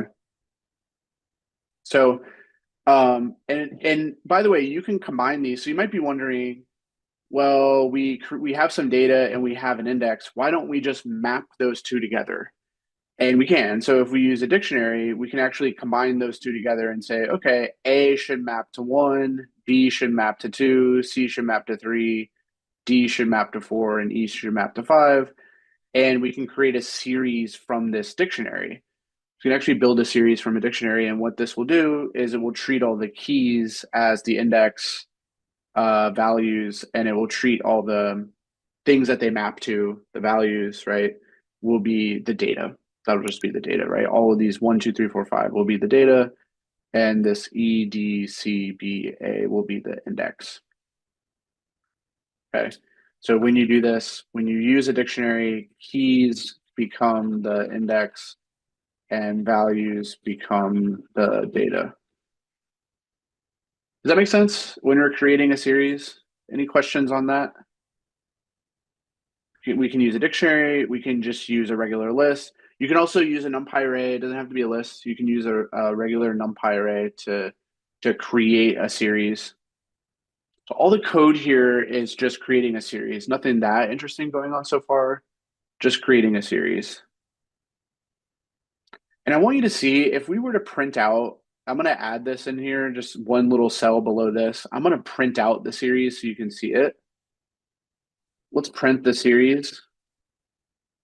You can see that it's going to have, notice how the series prints out with kind of 2 columns. This is indicating that this is the index, 0, 1, 2, 3, 4, right? It's the positional index of this regular series. And then here's the data, the 1, 2, 3, 4, 5. Okay. So you see both of those. Let's print out this series with index. And let's print that guy out. And you can see now that the index is A, B, C, D, E. That should make sense. This is kind of like an Excel column, isn't it? Because Excel, if you're familiar with those spreadsheets or even in Google Sheets, right? Every row has this index A, B, C. Like you're dealing with cells that are in row A, B, C, D, and on, right?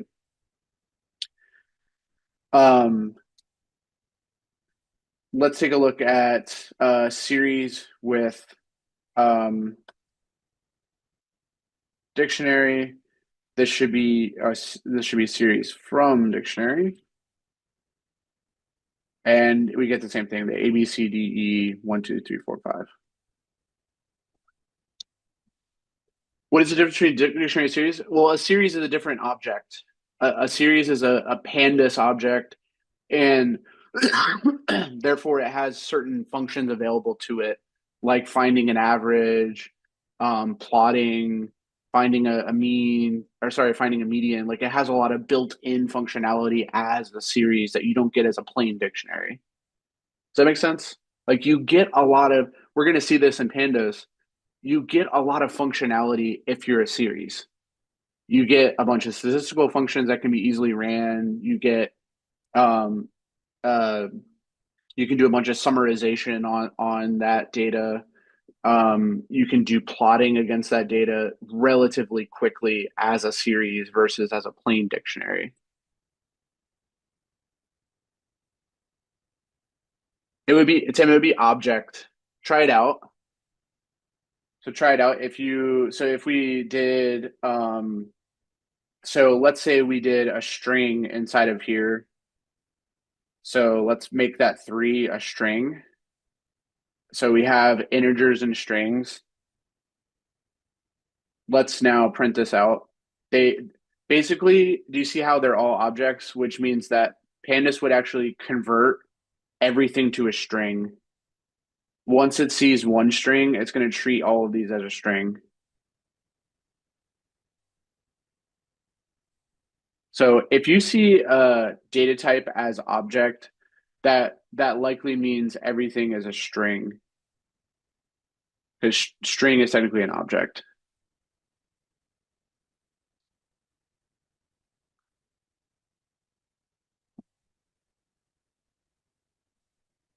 Yeah. So we can convert that back to an integer, rerun that, it goes back to an integer. Okay. Okay. All right, let's see what we get. So I think it's a valid question. What's the difference between a dictionary and a series? Because it's getting at like what do we get by having a series that we wouldn't have if we just had the dictionary? And it turns out that we get a lot of different functionality out of the series that we wouldn't otherwise have. So we're going to see some of those functions. The first couple of functions I want you to take a look at are right here, which are the head and tail functions. So what these do is they give you a view, or essentially a copy of the first n rows. So whatever value you put in here, you'll get those first few entries. Head goes from the top, so it goes from the beginning of the series and does the first however many rows. So if you don't put a value in there and you just have this, the default is 5. The default is the first 5 entries. Okay, if you don't put anything in there, you could put a value in there like 10 and you'll see the first 10, right? Or you want to see the first 3, you put in a 3. So head gives you that copy of the first 3 elements, and tail gives you, on the reverse end, it gives you kind of that slice. Think of it as like a shorthand for a slice. It gives you a slice of those last 5 guys. So this is almost like this is similar to doing series, and then we were to slice out the like last 5 entries. Think of it like doing something like that. And then this is similar to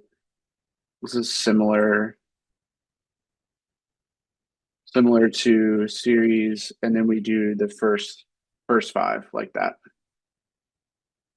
Okay, so head and tail, very interesting functions that actually we will use quite a bit with data frames, particularly to just get a quick view of the first five rows and last five rows with the tail. So if we were to run this, we could print out that. So we could print out the first n rows,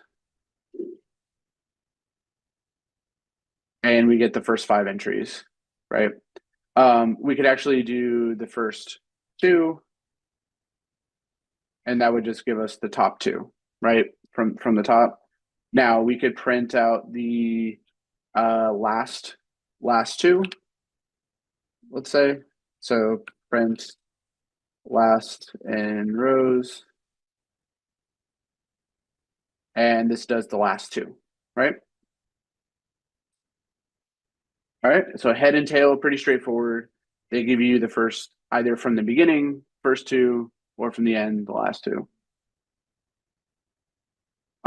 Series have a shape to them, which makes sense because the underlying data is a NumPy array, which also has a shape. Now let me show you what the shape is. Let's print the dimensions. Print that, and let me comment that out. So as you can see, this series only has 5 elements, and it's basically one-dimensional. So even though it has an index, it is one-dimensional. It doesn't have rows and columns. It basically only has rows, as 5 rows of data. It's just a single column, essentially, right? It doesn't have multiple columns, so we just say it has a shape of 5. It's just one-dimensional data, right? So a series is always 1D, one-dimensional. Okay, it's always one-dimensional.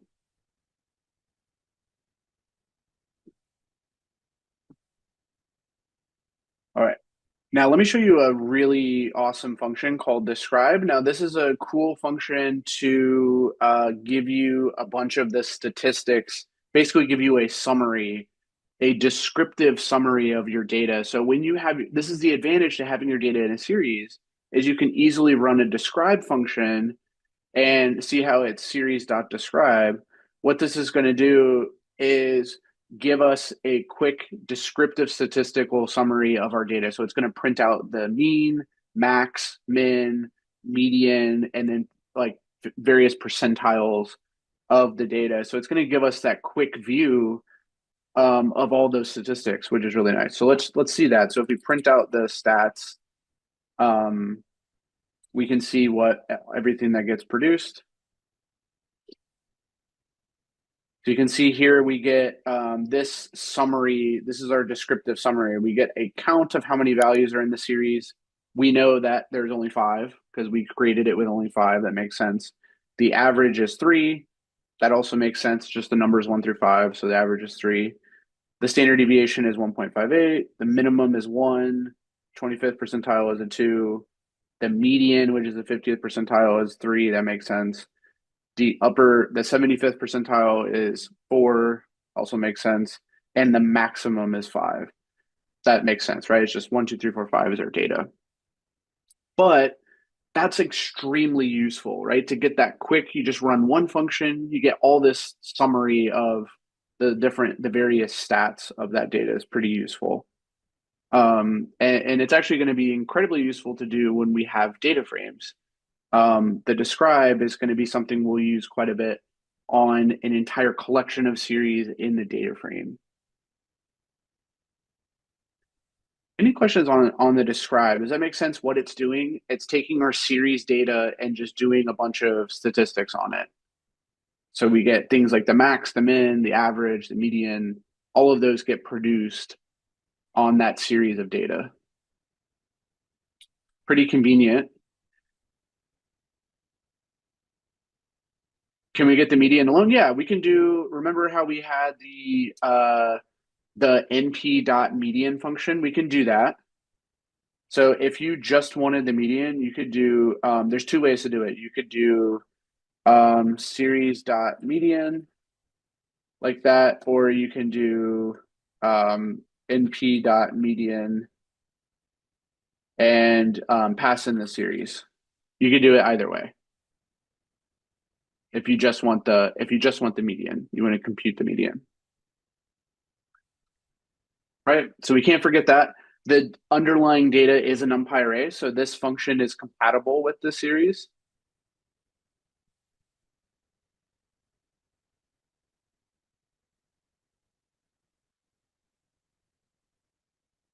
All right.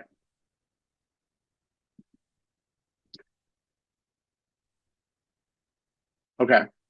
So if we want to get all of the unique values of the series, we can run this unique function, which will give us all the unique values that exist within the series. So if we print this out, this should be the values 1 through 5 because we don't have any duplicates. They're all unique, right? So this should just give us all of those values.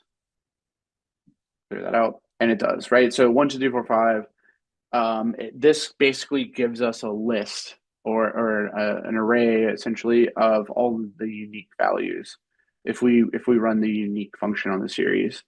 That's another advantage, right? If your data is in a series, you can quickly get all the unique values. If it's in a dictionary, that might be harder to do. Might be harder to kind of sort through it and try to deduplicate it.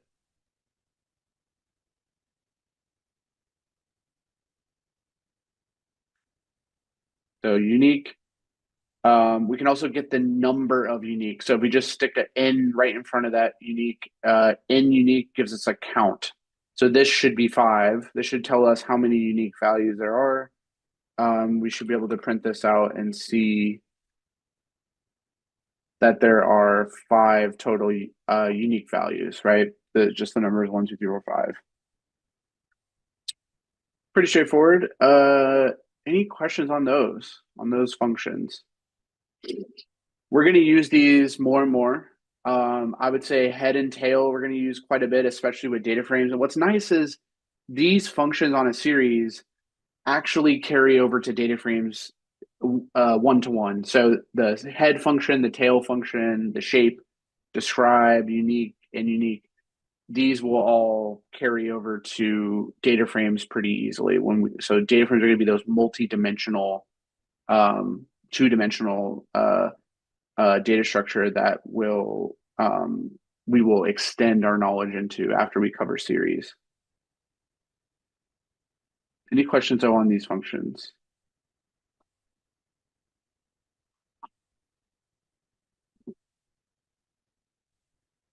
Good? Okay. Fantastic. So we can keep going then. So just like with NumPy arrays, we can do arithmetic with series. So we can add series, we can subtract series. The catch being that it can be tricky to do arithmetic with series when they do not have the same index. Let's see how that plays out. So these series have different indices. Remember, this series was built with the default index with 0, 1, 2, 3, 4, 5. Sorry, 0, 1, 2, 3, 4 as the indices. And this one was built with the indices that have the character indices, right? A, B, C, D, E. So it might be a question of like, what actually happens if we add those series together? Like the data, if we were just looking at the data arrays, those make sense to add together because they're just arrays that are the same shape. So it makes sense to add their elements together, and that should be a very natural thing. The question is, what happens with their indices? So let's see what we get. Let's print that out.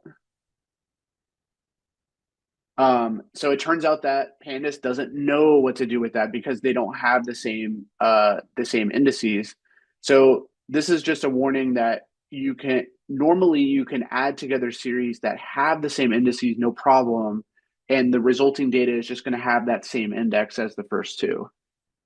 But when you add together, these have different indices. So just to give a warning here, we have a warning. These series have different indices. We can't add them together. Okay, we can't really add them. Now we don't get an error, but we basically get an undefined result, right? We don't know how to add things together because and look at what the new index is. It thinks it's adding them two together. We get 0, 1, 2, 3, 4, and then A, B, C, D, E. It's just a mess, right? It's just a mess. It doesn't really make sense to do. So if you're adding series together or doing arithmetic in general, multiplying, subtracting, all those NumPy arithmetic operations we learned last week, you can do them as long as they share the same index.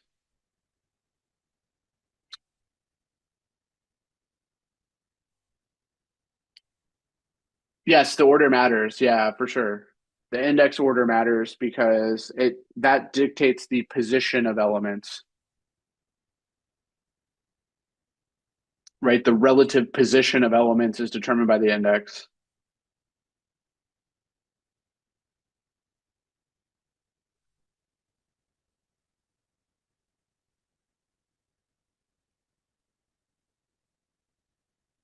Okay.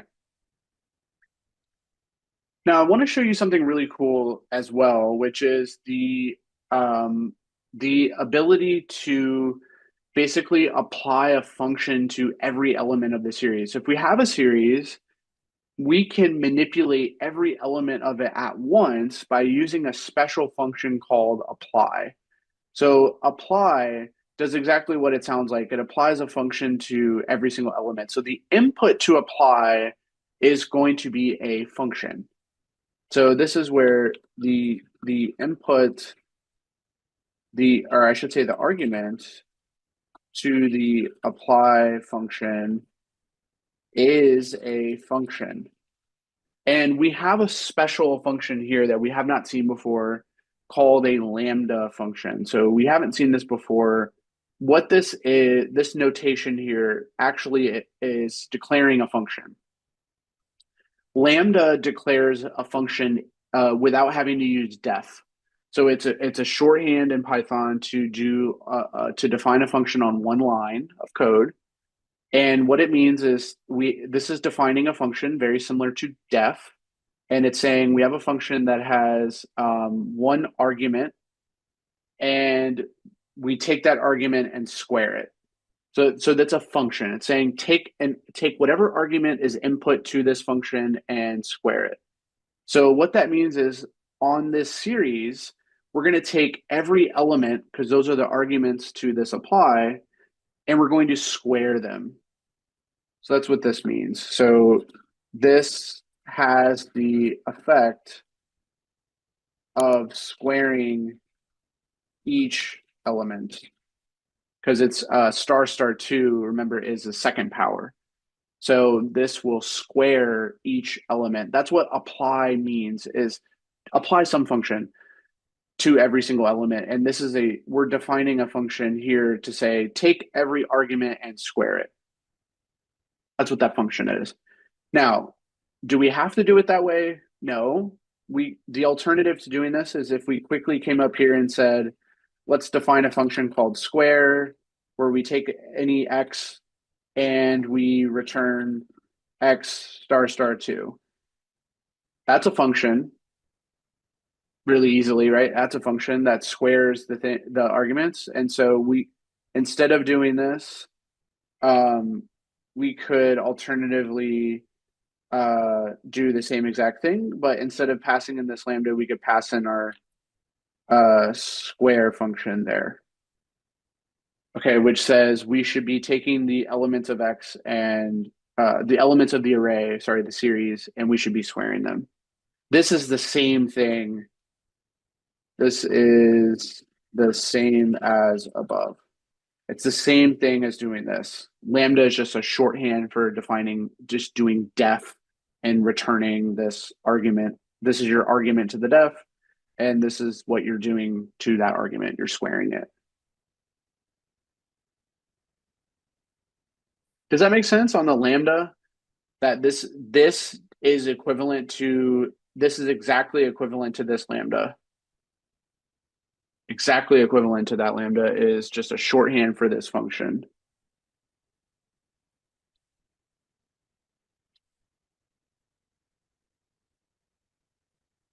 Yes, Roberto. Yeah, it's shorthand. So lambda notation is you declare lambda as a keyword, and then you write down your argument. And you can actually have more than one argument. So you could do x comma y comma z if you have three arguments. Let's say in the series we only have one argument, which is every element. That's the intention, is to apply this function to every element. So there's only ever going to be one argument. So we have one argument, and then we have a colon and then we have our math to say what are we going to do with the argument to return. So the colon is like shorthand for returned. Lambda is like shorthand for def. So yeah, it's always def returned.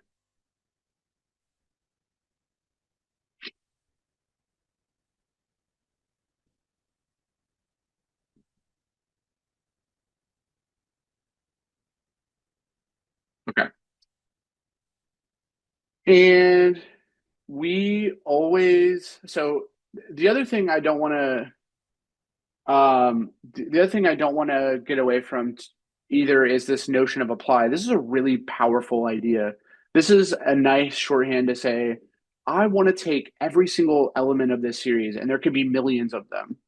It could be millions of these elements. I want to take every single element and apply some function to every single element. And this is the way to do it. So apply is really powerful. We're actually going to use apply quite a bit as we move along and work with data frames. Apply will be really useful to apply a function to every column or specific columns that we want to transform. We will use apply.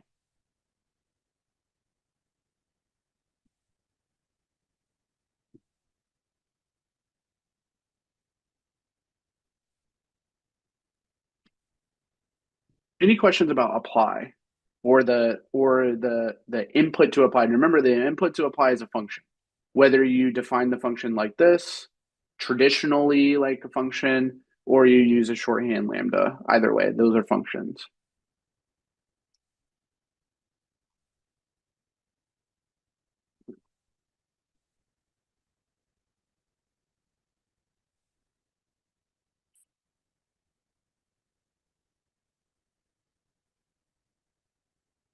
Okay.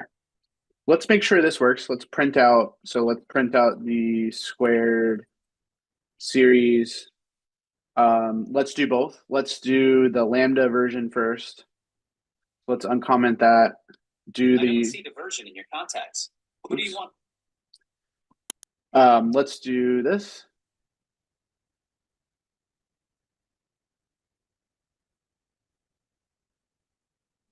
Oh, I forgot to put this. Okay.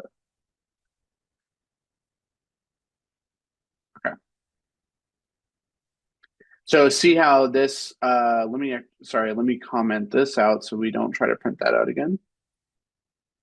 Rerun that. Okay, so see how it ended up squaring everything?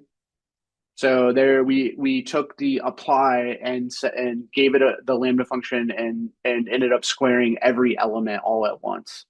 So everything gets squared. And again, like we could do it this way. Alternatively, we could run it this way, and it should work the same. There it goes. So the same result, whether we use the traditional def function definition or we use a lambda, either way, get the same thing. Okay, cool. So no questions on apply. We will use apply quite a bit whenever we want to make sure to transform all elements of a series. Remember, in the apply, every element of the series is going to be applied to this function. Or I should say this function is going to be applied to every element of the series.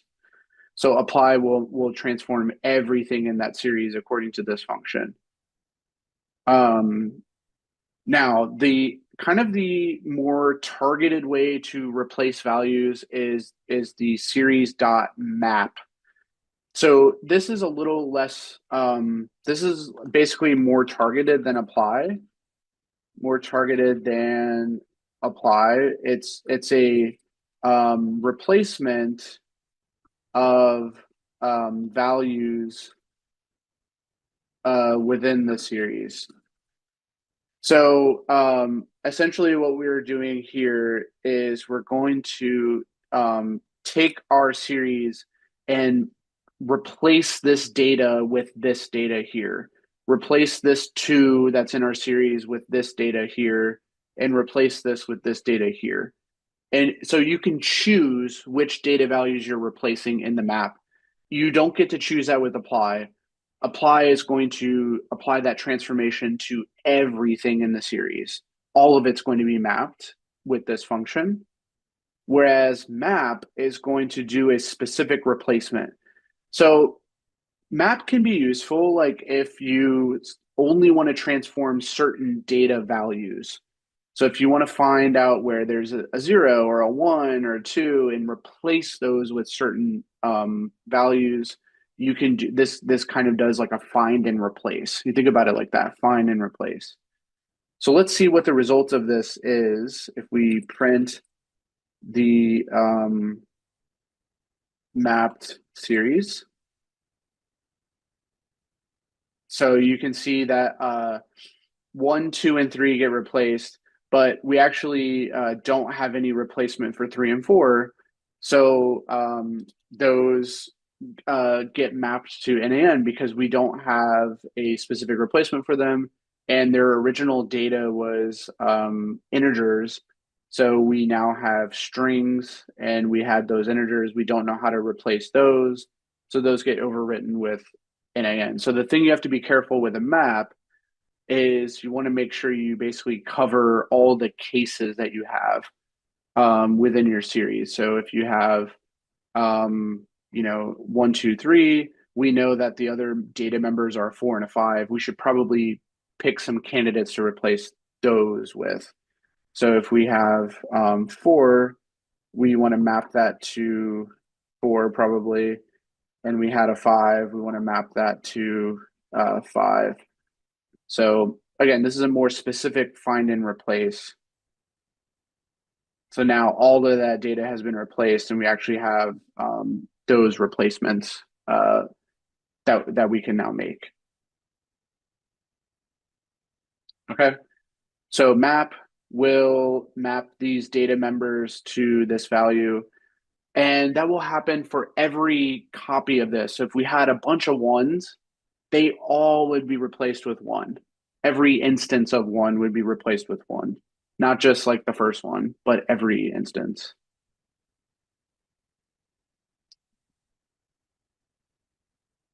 All right. Questions about map? Do we see how it's different than apply? Apply is going to take a function and apply it to everything all at once. We're not picking and choosing what to replace something by, which is what we're doing with map.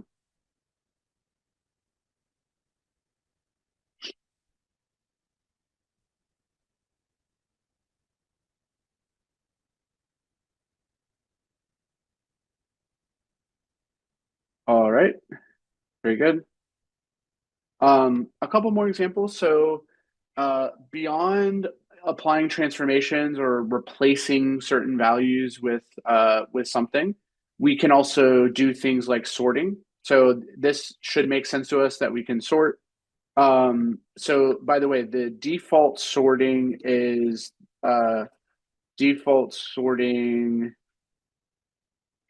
least to greatest. So it's an ascending sort. If we want to turn that off and do a greatest to least, we have to go into here and turn that, we have to do ascending to false. Okay, so if we do ascending to false, let me jot that down. Ascending equals false, we'll do greatest to least. So this will sort our data. So we have 1, 2, 3, 4, 5 currently from the beginning to the end of our series. If we do this sort, it's already sorted, but if we do a greatest to least, it should put it now as 5, 4, 3, 2, 1, right? It should now be sorted like that. So let's go ahead and print that out to be sure that it got sorted properly. So print sorted series. And you can see now we have 5, 4, 3, 2, 1. And you can also see the indices now change to where this is now 4, 3, 2, 1, 0 because the data retains its index. So we're sorting the whole series. The index also gets sorted along the way. So that's something to be aware of is when you're sorting the series, you're sorting both the data and the label. That label comes along with it. Or I should say the index, not the label, the index.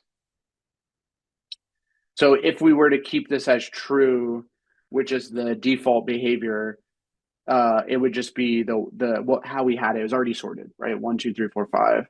So in order to do a greatest to least, we have to put this to false, ascending as false, and that will be the greatest to least sort. Does that make sense? Any questions on the sorting? That's valuable, right? That should be a natural thing we can do is we can sort the series. You can do that in any spreadsheet, right? You can sort a column. So we better be able to do that, right? That should make sense as a basic operation we should have is the ability to sort a series. Okay. Very good. Let me move on to a couple of really important things that deal with missing data.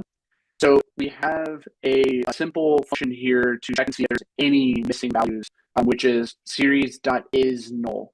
So this will check and see if there's any missing, meaning that we have a blank value or an NaN value in our data. So we're missing something for that index. So we load in the data from the sheet and missing a value. We want to be able to see if we actually are missing anything.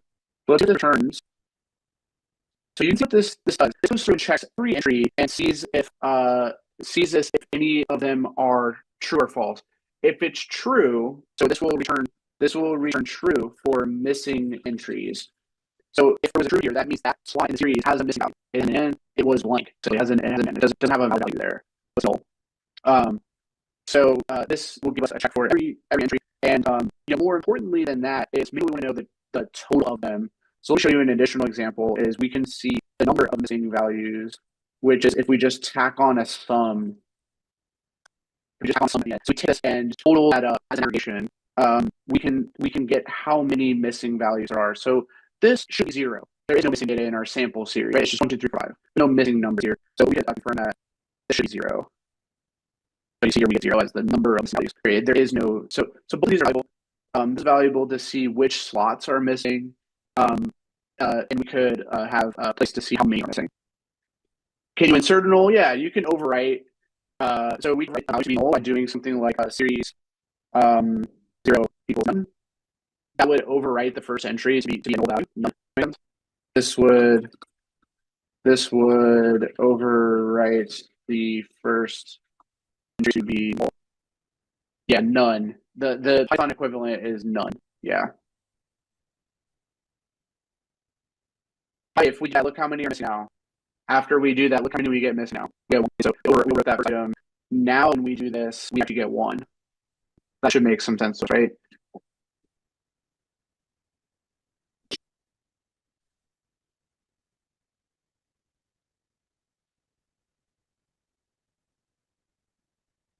Yeah, it's because count is usually counting the number of a specific data value. Like count how many zeros there are, count how many ones there are, count how many twos there are. In this case, we're getting a total. That's what sum really represents is how many total nulls do we have? So we're thinking of count a little differently in this context. Like it's the count of how many of a certain data type we have. In this case, we're checking is null, which gives us like a Boolean 0 or a 1, and we're totaling that up. So if we have all zeros, the total, if we add a bunch of zeros, we get 0. All those are like zeros. So we total all the zeros, we get 0. In this case, when we fill in a null value here, we get 1 missing value as the total. Because now there's a true. There's actually a true sitting here, which we could see if we printed that again. If we printed series.is true sitting, which is 1 basically. Python true says 1. So we total that up, we get 1.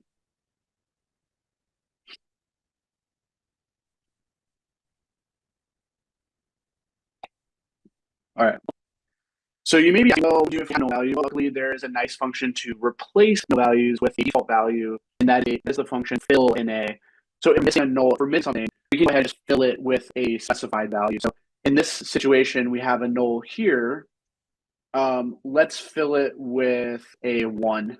Let's go ahead and fill it back in with a 1, because that's what it used to be before I got it. Let's go ahead and fill it with a 1, and then let's print the fill series. So now this should have a null value filled in with 1. And there we go. So we have 1 there, and all the values we have no more null values. So fill in a will fill back in, it will fill in any missing values with a default. Okay, so if we identify any missing, we can fill it in. Right? We can fill it in with the fill in.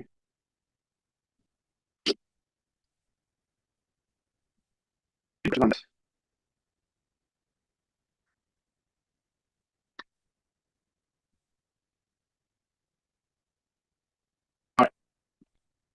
So what we have to do is to essentially filter a series. So we can put in conditions to filter out different rows or different entries in the series. And I want to show you how to do that very easily, which are just going to use comparison operators to basically generate some filters for us. So I want you to see the syntax of that. So we have this sample series that we built from this fake data. We have index A, B, C, D, E, and we have a value mapped to 10, 20, 30, 40, 50. Okay, so some data series, so we have a new series in here. I want to see the syntax of how we generate a filter. So generally, we can build filters by using the comparison operators and the brackets for value selection. So remember, typically we'll use brackets to put an index in there. That's typically what we're doing, right? Put an A, we do a slice, we can grab elements out of it. So think of doing that, but with a comparison filter now. So this would, like for instance, this says we want to pick only elements of the series that are going to be bigger than 30. So we have we pretend like we were going to pass an index here. We have series bracket. What's here like this, right? I would typically select something from the series. It would select the first item, or we can slice it, something like that. So that's select things. But in this case, I'm actually going to do a filter, which is a condition. Say I only want to keep things that meet this criteria. That's a filter. Okay, so inside this is our filter condition. So we only keep elements that meet the filter. So let me show you what it should be. If we're filtering out, say only give me series that are bigger than 30, we should only get this part of the series remaining. Right? Everything else should be filtered out because 10 and 20 are not bigger than 30. They're all less than or equal to. So these guys should we should only be seeing this as the result of that filter, right? We should only see those guys as a result. Just let's make sure we do. Let's print out this selected greater than 30.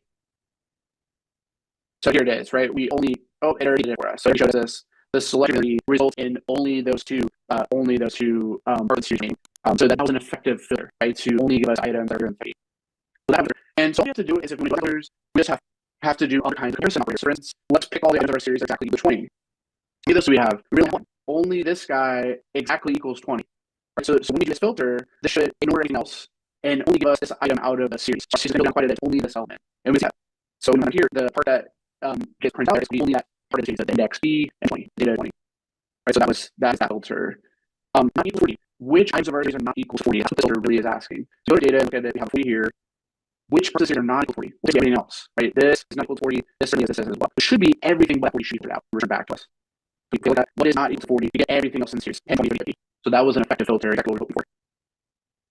Okay, so greater than 30, equal to 20, not equal to 40, those are valid filters. And I want you to see that syntax where it says inside the bracket. It's basically replacing an index. They say, I want to take something based on a condition, not based on an index. Okay, based on a condition. Any questions on that? Okay. I'm going to show you some other examples of conditions. For instance, we can combine using logical shorthands. So this is two multiple conditions. Mine is greater than 20 but less than 50. So this is greater than 20, and this symbol here is the shorthand for and. It's a Boolean and symbol. So this ampersand symbol is shorthand for and. So this means that we're looking at data that is greater than 20 and less than 50. So multiple conditions line now we do or. This is shorthand for what I could use here, and it's the pipe. The pipe symbol is shorthand for the logical or. So we have a pipe symbol here. Oops, so what happened? Yeah, we got a pipe symbol here, which would signal that we would be looking at this condition or this condition. So things that are 50 or bigger than 20, which would really be, I think, that's kind of a useful condition. But we can have one. So those are shorthand for and or. And so because we're using conditions, we're considering on multiple conditions that are logically combined. So greater than 20 and less than 50, what should that be? Really just be here. Those are the things that are greater than 20 and less than 50. It should just get those two out of it. So if we went down and looked at it, we get these two guys as order, which makes sense. So we can do that. That's a valid way of filtering. You can also really cool is also filter based on a specific list. So you can say I only want to keep values that are inside of a specific list. So this is where we use the is in function. So this is a function that gives a Boolean defaults to 50 members of this data are inside of this exact list. What this means is we should only keep values that are going to be 20, 40, or 60. Only those three numbers should be kept. So we got data. We only are going to keep these entries. Only these two. There's no 60. So nothing 60 would match anything. So we're only going to keep 40. Okay. So is in is a special filter that only retains values actually in this in selection. So if we did this by list, we only goes to only 20 and 40 remain. You can do string filters. So for instance, if we had our data was all strings, we could filter based on the string starting with a B. So that's actually a very specific condition, right? So we want to filter all strings that only begin with B. So in this case, that would be the banana, should be the one that is returned. Return. Everything else starts with A, Z, B. So that's all. Let me know if there are any questions about these guys. On this one, to start with. Yeah, so it's these series that have strings. If we were to what we're doing is saying, okay, here's our overall bracket. So it's not changed, right? We have our string series, we have a bracket to say, we want to select something. The brackets always mean we select something. Those are why we have a bracket. Then this accesses the strings. So whenever you want to access string functions, you do series.str, which is the string module of the series. So that gives us access to string functions. And one of the functions is find out if a string starts with a certain character. So this is only the things that start with a B as a character. Which strings start with a B? In this case, this is the one that starts with a B. And you can see that based on the start with, the only thing that gets returned is there. Right, it's going to return. Yes, it is case sensitive. It is. So if we did capital B, this would be different. This would be nothing. Capital. So yeah, lowercase is not the same as uppercase B. We'll continue. We were practicing, selecting items from the series, and one of the crucial ways doing that, it's also very crucial data frame as well, is the loc and iloc, which operate on indices. So what's really important to know is that loc allows us to pass in the basically the labeled index, so our index that we have, which is either the default one we we created it. In this case, we created a series that had a index A, B, C, D, and E. So loc will allow us to select multiple of those default. So loc allows us to use our index, so use our series index to select data. So we're selecting A, we're selecting C, we're selecting E. So we pass those into a list inside of the loc function, and we can pass in as many as one. We can pass in just a single value to the inside of the list, but loc is pretty typical for selecting multiple elements using the index. So that's the key thing to remember about loc. It uses the index of the series to select items, and you pass in a list of those things that you want to pick. So we're picking the element A, element C, and element E. So back our data should be 10, 30, and 50. So if we go back and look, that'd be those are either A, C, and E, 10, 30, and 50. Okay, so loc uses our indices, and how is different than iloc? So iloc always uses position. So this always uses position regardless of index. So even if you have a really nice index that you provided by date, or in this case A, B, C, D, E, we can ignore those and use their position than series, which is what iloc does. It just uses the numerical position of elements. So for instance, we want to pick the very first item. We know that index A, but in terms of its position, is really just position 0 of the series. Right? Position 0 of the very first item, even though it has index A. In this case, picking position 1 all the way up forward, we can do that. We can slice position. So that's the way iloc. Remember, iloc is different. Loc uses the index, whatever index you have to find, which is it can be special. It can be dates, it can be strings, it can be objects, and whatever we find to be. iloc will always use numerical positions. Okay, so you numerical plan, what would be valid to do this? This would be an error. We can only use this with loc because that is the index of the series. The positions are just the data positions in the series, right? So you have obviously natural ordering that uses data. Use that with iloc. Okay, so very similar. They're both used for selecting data, but they use different indices. Loc uses the defined index of the series, and iloc uses the numerical position of elements. Okay. Any questions on those? Read this is always the first. So what position 1 would be this guy. You know the next B. You know the next B. And what is position 4? What is 0, 1, 2, 3, 4? The fourth line area. That would be all the way 50, but actually who we pick that slice. So it should be 10, 20, 30. What is 4? It's a position. So this represents the fourth element in the data. The fourth element, which is this is the 0th element, this is the first element, this is the second, third, and this is the fourth. Okay, numerical position, that's what iloc uses. Basically, what you think is the first position at position 1. What data is at position 1? If you're looking at this, so 10 is at position 1, 10 is at position 0. 10 is at position 0. What's at position 1? Right, that's 20. Yep, it's 20. Well, so let me one more time. Yeah, so series have index we can find, right? So in this case, we have elements. We have elements. So we have 10, 20, 30, 40, 50. And do we agree that the original index we set for this is A, B, C, D, E? This is the first series. Do we agree on that? So without worrying about the position of the I at the moment, this is for our index. This is based on the data. That's our index, A, B, C, D, E. Okay, so we do agree on that. Okay. Now, what data do you, if you were to ignore this index for a minute, this index, and just think about this position from left, right, what index would we say, or what position would we say is the 10 at? What position is the 10 anyway? If we were to get as a list, say, what position is that? Right, it's position 0. And what position is 20? It's position 1, right? And so 30 should be at, what should be 30? 2, perfect. 40 should be 3, and 50 should be 4. So what I was saying with those examples is iLoc uses these positions, while loc uses the index. Does that make sense now? Because the iLoc uses those positions of the data, the relative position to select things. So when we say 1, 4, that's this slice. Right, that's the slice of the data. Not even, I should say not even, it's really this slice. Yeah. iLoc, default indexing, loc indexing. Yes, that's what I think about it. For sure.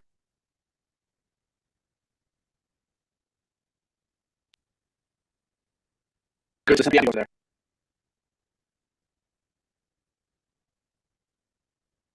Next one is the data picture. So you see the code, loc using A, C, those 3 items using the define S. 1 to 4 is a slice. It's 1 to 4 will be this slice over here. 1 to 4 is this slice. Right, it's a slice. And remember that the 4 really means it goes up to 4, but not including 4.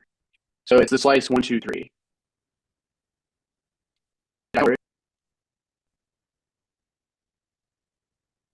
Any other question on this? All right, very good, very good. So what I'm showing you guys is that was the end of this notebook, but there is some extra practice. I encourage you guys to try this out on your own. So this is your own practice here again. Try this out on your own. So it's 1.01 notebook. Try this out when you get a chance to do some extra practice accessing and manipulating this data. Okay. So you have some example arrays here. You'll build some series and go through some selecting of some data using the different methodologies we just showed with loc and iLoc, being different and so this will be some extra for you. I want to do now is go over to data. So we've got series so far with different series. These all mostly carry over exactly into the two-dimensional aspect. So everything we're doing, mostly doing the one-dimensional data, but we want to deal with two-dimensional data. Let's go over to 4.02 now and talk about the data frame. Okay. So now with 4.02, now we're going to talk about data frame. Now we're doing everything you just learned over into the two-dimensional data protocols now, which is going to be data frame. You guys have notebook? Go over to the 4.02. Yeah, so that one. I'm going to do that one next. Okay. So let's find ourselves what a data frame is. So a data frame is now into our two-dimensional extension of the series, where we have to have a tabular data frame, look like a table, we're going to have rows and columns to deal with now. And what's going to be really interesting is we're going to have multiple indices to worry about between multiple dimensions. So imagine if we had these two series of apples and oranges. So it had a series of apples, it has data 3, 2, 1, and it has a additional index of 0, 3. Isn't that interesting? We have a series called oranges that has data that looks like 0, 3, 7, 2. It also has the same index 0, 1, 2, 3. That's fine. That's just the default index. Now what we do is concatenate these into a single data structure called data frame. For now, these two series actually form columns in this table structure. So now we have more of a table, which is the data frame that contains one index. It's called the row index here. So it has the row index, which is row 0, row 1, row 2, row 3. So we can think about the data at a row level. So we can say, okay, this is one row, this is one row, very much like a spreadsheet. This is one row, this is one row. We have that. And then we have data at the column level. So we have these that are known as the column index up here. So the column index just allows us to select columns based on those names. So we can always go to the table and grab the apples column, grab the orange column, grab apples and orange columns together, and pull back multiple columns. We have flexibility with the data frame. Just like you spreadsheet, you can pick data at column level as well. So you always have that flexibility in there. So rows, columns, columns. So that's something we're going to learn how to do. Is select data based on where it is, what row it's in, what column it's in. Select section of the data frame, rows and columns. Will be the merge title. So that's up to us as a variable. The title of the data frame is important more when we add these two columns together, we get a single data frame with two columns, and we have a row index column index, which is the row index. But the name is whatever we want to call it. We can label it whatever we want as a variable. Like we can say this is our fruit data frame. Fruit data frame which has apples, oranges, columns. And it has 4 rows. Right? It has 4 rows, and it has 2 columns. Basically, the shape of this is a 4-row, 2-column matrix, right? But this is an array. That's right, 4 rows, 2 columns. Okay. So one thing to point out is that I told you guys it has a row index and a column index. Those are really useful for when we want to select data from the data frame. But the other thing is there's no restriction on the data types in the data frame. So the data types of one column can be completely different than the data types of the next column. So like this column could be all strings, this column could be all floats. That's totally fine. There's no restriction there of what the columns can be. It can be mixed data types. That's totally fine. There's no restrictions on data types. Oh, that's just random data. It's just random. It's not anything meaningful. just random. We just wanted some values to be in there. Yeah, they can be different for each row. Yeah, they can certainly be like they generally could be if, let's say I had like this data type was a string. So this column was a string, this column was a float. Then I'm gonna have like within this row, this is gonna be a float, but this is gonna be a string. So yeah, rows can be different. If you have mixed data types, the rows are gonna be different.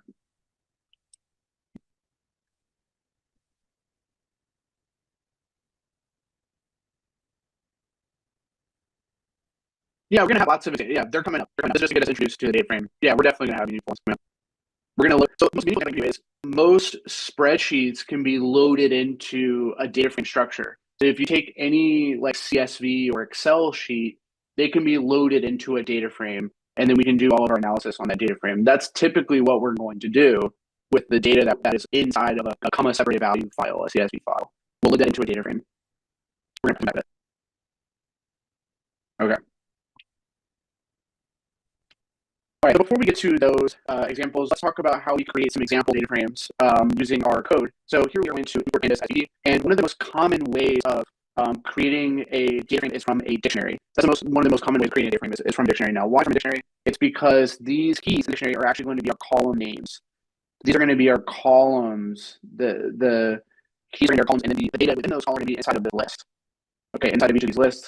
So I'll show us later in a moment, but this is pretty common. So the keys become the column indices, and the data within the columns are the values, which are the lists. So those lists become the data within the column. So name has these three strings, the age has these three ages, and salaries have these three integers. So let's go ahead and see that dictionary. So it actually looks like this: name, age, and salary. It looks like this. This is our data. It has three rows. That's surprising. It has three. Every column has three entries. So it ends up being three rows.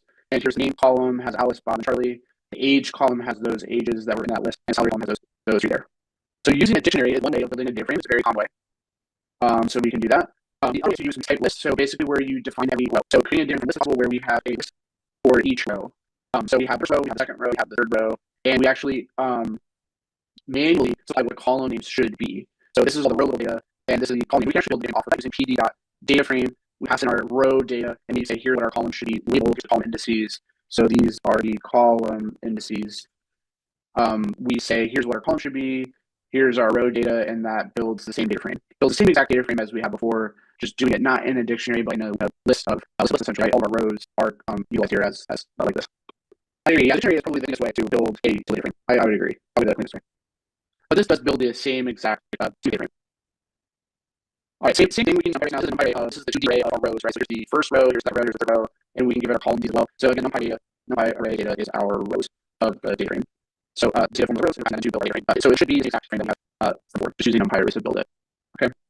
That will be listed to all use cases. You'll see over the course of the program when we're loading in data, and this is one that's used all over the industry. People use it all the time. I use this one nearly every day as being a file. So if you want to read a CSV file, you use the pd.readCSV function. So read CSV, and all you have to do is pass in the file. So now the path list is the one because I have inside Colab and I have my file that I drive. This is the data in my drive on Colab. Generally, that's code. This would be a path to data that is stored on your computer. So it's just a file path to the CSV file.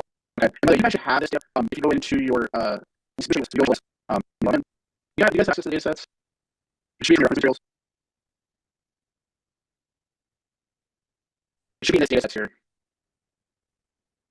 Okay, data sets. So go to this data sets and reference materials, and that's where you can house price updates from. So you download that and extract it on your machine. That's where you can get that. That's where you can get that file from. So house prices. But you have to run this code. Run this code first. Punch on a drive, and you do want to run first, and that makes your data accessible later. So this if you're running in Colab. If you're running in Colab, you want to run that in SL, so you can just make your data accessible. Let me write that down. This is your idea. Okay, so that, and once you do that, you can access the drive. So if you go to this like full icon, you can see you can run the drive Windows icon. Just like feel free to not the drive. Let's see. So I can't find my drive. I just run this. Run it.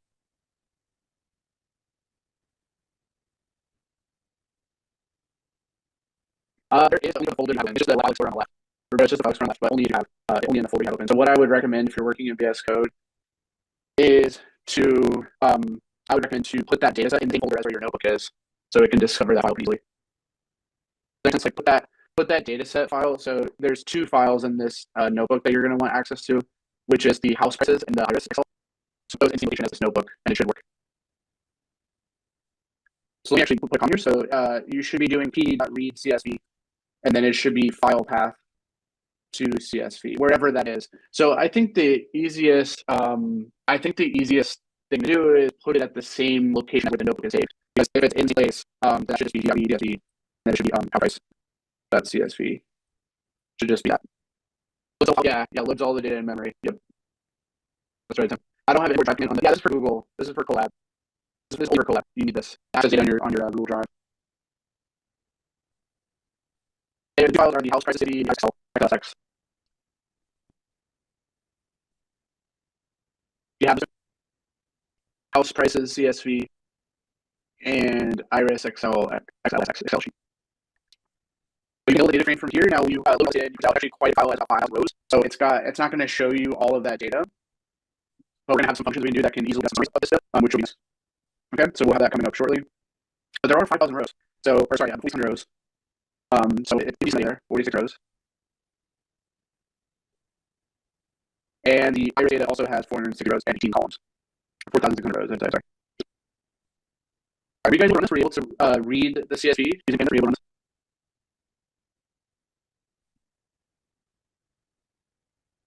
Not able to. Make sure that the path that you have the.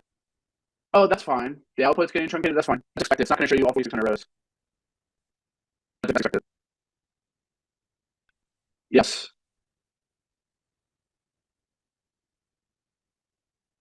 Are you running in Collab now? You are? Okay. You can come in. So it should be like a pop-up when you run this code. When you run this, there should be a pop-up to give permissions from your Google account for this notebook to access your files. So make sure that pop-up actually shows that you validate it. You should see a pop-up when you run this.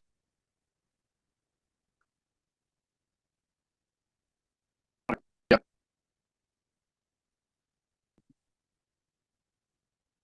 Worst case, by the way, what you could do if you're trying to go use this file on the left. This for everyone on the left. If you're able to right now, you just pull the file into place. So if you go to this files, you can upload data. So you can see this uploader from if you on this and you click on this, you can upload the file manually into this workspace, into the notebook workspace. So you can do that too. If you have the file on your computer, just upload it. That works too, without having your whole drive. So just click on this upload and you upload the file.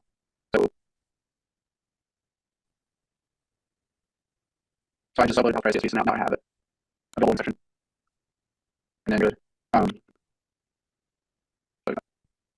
Just like this.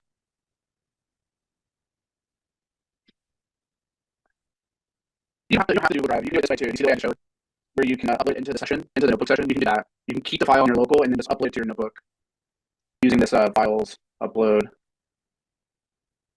Bro, do you see this? Like all this data displaying? That's how you know it works. If you rerun the cell, that means it works. It should display the same thing. If you scroll back up stuff, people put it in your data set here. See this dataset link? It's the only data. And it's doing the house price in the Excel. And the Iris XLX. Yep.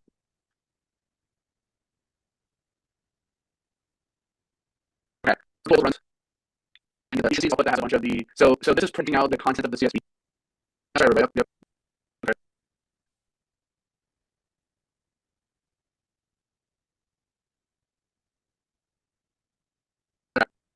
You actually want to see this. Now this is loading. Let me just take a step back and say this is loading the data into a data frame. So now this is the contents of the CSV are now in data frame. So we can do data frame operations at manipulative, group box, all the stuff to the data frame. Now we load the data frame. So read CSV you're using a lot during the program to load in data from a file, to load in data from like a spreadsheet style file into a data frame and manipulate that data frame. Okay. And there's a read Excel, and this actually supports a lot of different read functions. Read JSON, read OK, read bro, has all kinds of file types that it works. Okay, so not just CSV Excel, even though those are we can read all kinds of files, so load into a different report. Alright, so we accessing data. Now what we're going to do is accessing data from data. You can get in, how you can access data and start to summarize and just all those different series, you make it into data frame. So it's there. Let's go down and build example data frame. Some columns here. So you have column name, column 1, column 2, and column. You can access data from this, and then eventually we're going to access data and just delete from outplaces others and practicing with that. But for the moment, we're going to take data from this. So you can data frame that builds itinerary, and here your column data map these columns. So if we want to access a column, it's super easy to do. We just pass in that column name here inside the bracket. So we do df, frame, and you do a column here. That's going to access all the data in the column. By the way, what do you guys think is the data type of your column? You just say it. What do you think your column inside of it? It's able to what you want.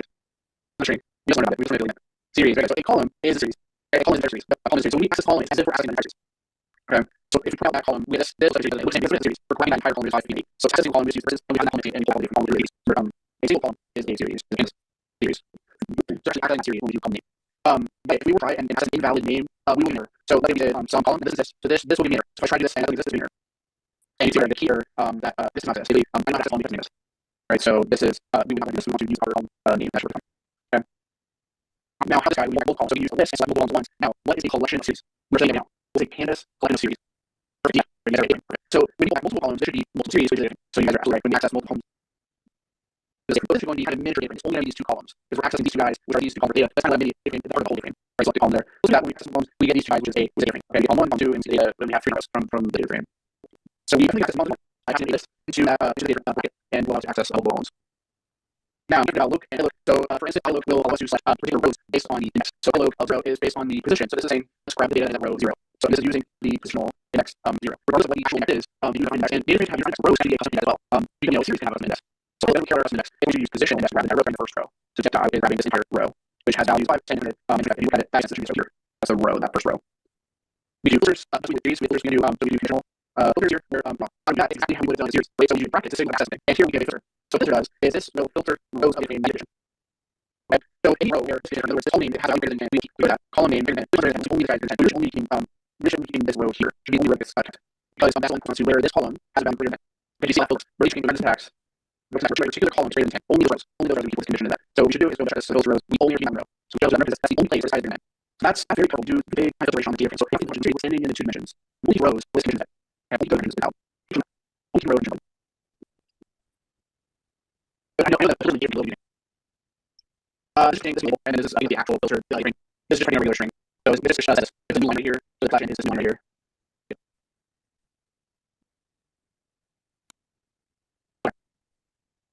Yeah, so I'm going to it's because overall we access data using def and then a bracket. Right? So that should be generally accessing data. It's not a series, right? It's a bracket. It's never an index. So we generally have the first df the bracket is what we're accessing.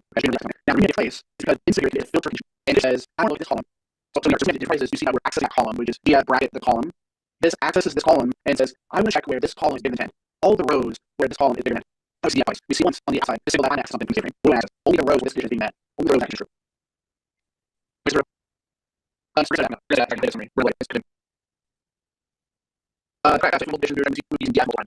true.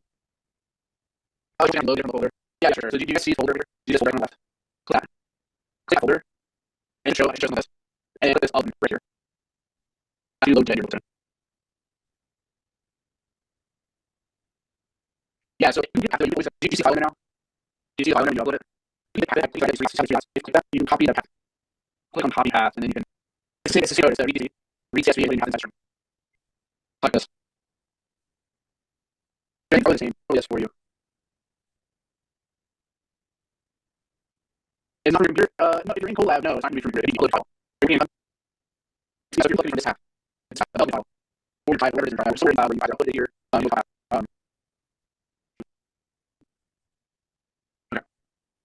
We're doing it for you. Okay. The meta is makes sense to us. That's very perfect.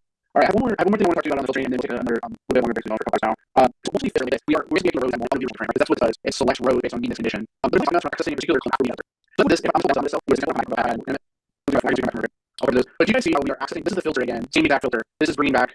So we copy this and we come here. That this part of it gives us the DIKW that meet the condition, and then we access a particular column of these rows. So that's this one. So we bring on that. So it's the same. I've worked with data to do this set rows. But still all columns. So we're about this. We do this selection of rows. Just imagine that we do some rows. But what this does is let's zoom in this column.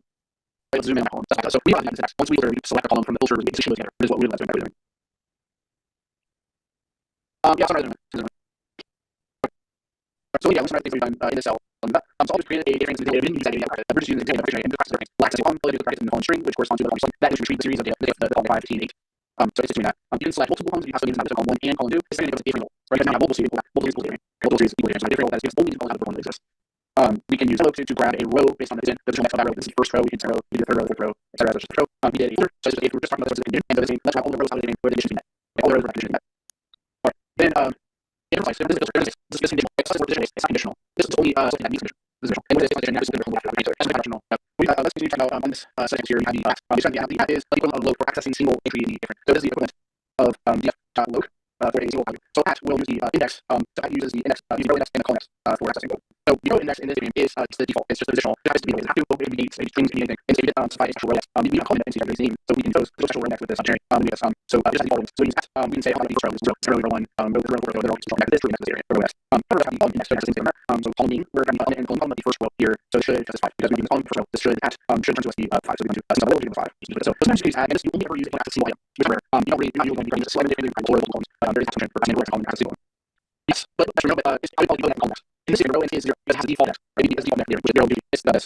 This is the row next. Right? This is the row next. And this is the column next. Column next. Alright, so with that, we have the look single I which is the lens of the look for accessing a single and so this one we use the positional index for row and column. So we don't use name for column, we use its positional index as well as which column we have to right. We call it this column in the same column as the column in 1. So if you use a position or I load, for example, we this column is 0, this is column position 1, column 2, we record this default column index. Right? It has a position in the data right. Every one has a position. So I at uses this column position. We also use the position regardless of what it is. It just happens to be the same because it uses the default index. But so 0 1 if I add and then 0 1 the first row is column. The first row is actually choosing. So the first that we have which is this data right here, the first row is column 15. So then we should get 15 so then we have so then we'll use the uses the indices, which is the row index. We're selecting first row, but all of the column name. So here we're selecting the first row, but all of column name, all of the values. So we should be first row, but there isn't column entry, and so we have to be in first row, but only in this 5 labels the value in the column. So local will use the indices just after it. So at use the indices, local also use the indices. Local will use select. So use local to select multiple values. You can even slice the rows. So you can grab first 2 rows. Multiple values just grab all of those rows 0 and 1 and 0 and 1. So you can use multiple entries. So you have a slice in there. So here's 0 and 1 rows. Any function of these arrays will insertion function of accessing. That will comment access data from taking columns or on filters like this. Look at the most popular ways of data. The rows. These rows will use the for row indices. The column table. Usually this is similar. Columns usually have a header. Usually right. Columns usually have a header. But rows you have a default index like 0 to kind of the position. Right. Very good. All right, let me get to some exciting summary functions that we'll cover next. So one of those exciting functions has access data. This looks like other functions. One we're from series. They're the exact same handle. Those are all going to be the same that we have, except now it's going to be multiple dimensions. So let's take a look at the summary and other basic to the we've already for series. So we walk you through the functions we're going to do with. The first couple of emergency tail. So just like the series, we have functions which show us for heroes they ran. If you're putting in the tail, it will just be by default the first 5 or the last 5 rows of the tail. Now why is that helpful? It's actually helpful often we load in anything. The first thing we do is one header tail. So we can sanity check will just load out different different. The entire is usually different. So other things we do is just head, protect the tail, so we can get that view or rows. We see that in. So that's a really example of that. We use head and open and along and you guys load in and you're going to do header tail. Just to get that data in. Yeah, so include that. We're going to go back to here. So prices. Let's pick out the head. So you have the head. It shows you the header. It shows the first 5 rows. See how the first 5 rows. We can see all the contents very nicely. So it's very useful to do. You load it up. This is very useful to do. This is yeah, head. Show the data. Like how you load it in. And useful. So we also have to do that. Usually now, master rows are really a couple of things we want to do. One is called info, which is a summary of a frame. You mean all the content, all the data, and everything you can from those. So the info function, which is used right here, is one of the functions that gives a summary of what is there. Okay, gives us a summary of what's show you what's like on the data we just did. So on the first data set, we look at the head, now we'll do data and now the information. So if you look at this, what it looks like is we have a total of columns, total of rows. We're talking rows. We have a listing of all of those columns and how many non-null you have. So we click on see which ones are missing data because we're expecting to have 600 entries in there of the rows and still something we're not null. So we should have 400 nothing. So what's is everything of that string. The string is just string update. First load, square footage, and limit square footage, limiter, or load, where is enter, view all these things. Here, those areas separated. So all these columns are attributes of houses. These are strings, so they're to treat city, visual actual things. All strings comprising. So you have what's called functions, a function called memory already made up. This is what this is all column and the data is not full. This is yeah, no, is that information already listed. It's not values, not values. Right, like so you have info, now this is a summary of this. Take that as operator. What is a column array frame? It's a column array frame. Kind of is it? So should be able to describe the column. Because describe was a function of series. Describe to a summary, a statistical summary of our series. So it should be natural to extend describe to the whole data. And so what I'll do, we'll take that same exact describing variable to the column. The column that is included called a numerical data. It's not going to do this to strings. Okay, these things average or a need or how. It doesn't make sense to do that just object columns. So it's only as numerical. So do that. That's what numerical column. So numerical means some sort of data. So do command max average and division. All those. So it's really summary to what ranges or averages. That's summary.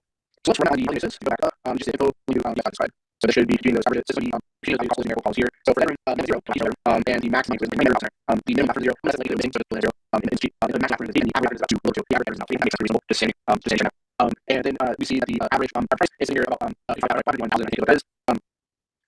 It's really it's missing also the 0 half. So it's actually about just mean it is like defaulted. So you're using 0 after difference. So basically I'm not going to do it. It's not missing. There is 0. It's not like whoever was cool idea didn't have a number in the zero. It's actually really after it. It's 0 default. It was. You can display it as a normal value. Like you have just so you set the case level for everything. Yeah. I like how those people list them, but yeah, I agree that should work. Set it to this level. Thanks for letting me know. Yeah. Yeah, let's just run the triangles. No, just running the triangles. Sure. Okay. What we do is just have this video of just get a mean, you get a min, you actually have the number of big percent of the median. So you get the median. This iteration, the primary starts is about 13,000. Now, they're the max way out there, looks to be like 26 million. I think that's the sign that everyone that has 13,000 feet. But it seems like an outlier potentially. But maybe we'll study that later on when we get to the data and stuff too. But that seems like this is a long line. So that's that's how. Okay. Alright, so let's do our next try. Now, the shape we know yet, just choosing a function. This is just if we ever see how many rows and columns have in shape, go back to our data. We can do this is we can do shape, see columns have 15 rows and 18 columns. That's so after there, because we shape. Now, this is columns. They list all the columns. So that's one we see if you want to explicit all your columns. This is the data of all columns that we see which one have. Then we have a list of those guys. So you have a column that's missing all the columns that are in your data. In your data frame. And when we start with this data, we have those green systems. I'm going to do a couple interesting ones. Anyway, are you going to like what would you go into? What do you know about city? What do you get? Okay, so you have city head work. You try to so we try to get. I don't work. But if we try to start session, you need to start session, right? Okay. Yeah, that's what I did here. You don't need to do it. You just do it in Excel, and I'm not sure. So before this down below, but what we can do it now teach you about data frame is we sort it. Now we have column data. So this is a little complicated. We have to decide how we want to sort the data frame, which column to sort the rows for you. So that's where sorting the data frame has the ability to sort by one or more columns. So here you pick which columns you want to sort by. You can sort by you can sort by one or more. So you can use the square footage, sort of sort footage, which will shift over to that sort of column. You can sort by the number of bedrooms, number of bathrooms, but you can take columns. So see that's the only thing. We're sort of but we have to do and pick which column is by. So that's the only thing we have to do about. Now we have some other things here. I'm not going to get today, but we'll focus on later on 8, 9, 4, 5, and then working our idea. But different group operations, basically like doing a group in aggregation based on group. So we will learn that later. But if it's grouping columns, it's really so number of we make all of this to have number of events. Also, we by the number of averages. We have to numbers into any numbers. Those kind of stuff later with X. I'll learn a whole lot of data to do a group by later. That really useful to generate grouping by columns way out here. Now one thing and we'll show here and is the column. We have basically the name to where we will be applying a function usually to a column from that column. Usually we'll apply to a column or multiple columns. In which case we'll column and square thing and divide ways. You use that to apply to a column. Because we're trying to take a series, so it's going to apply to that series. So we'll be able to do this with 0. We apply to transform column using a function. This is going to apply this as the object. So and then transform that column to so everything when you change the root of the and then you look at total with every row with every column you transform. So with that. So we apply after we don't have all the based on the number is the number of we everything for there. And we look at the linear files and loading and one thing version showing that with the data point with that just kind of just these favorite things part of the presentation. So the number I can go later. We can say this and both the doing the version. So second. Okay. So each of you can start next one. Pretty much do it by blue sorting of that. Any part of the start. So now it's really nice. We're going to the next level. It's really it's actually it has built-in plugin that you have that you actually refer different columns which are legal. If you do so you want to see what to this part of the so real quick we're seeing this how we do this but also our next lesson is about why we all doing more sophisticated libraries that are basically but really quick just comment about rows and columns of it should be useful. Finally, the ability to drop rows or columns. So if somebody needs to delete rows or columns, we can definitely do that. Before we is mid-load a different file and columns or some type of just a column setting that we actually plan for it. So you can drop multiple columns, drop rows. You will see that that is a column usually has right here of which column you want. So like I'm going to drop that doing CF drop and then I'm going to column next one. We'll see that eventually. Okay. So you have to we like to Alright, so let's get some examples. We're going to here in our different competitor the different people here. Some merge. Right, so this is so this is still the one and we have to actually have the the on is on well on share on the then now you join. Let's see that. And on a join key here on to be a column join on. We'll later. Yeah, for now let's do that.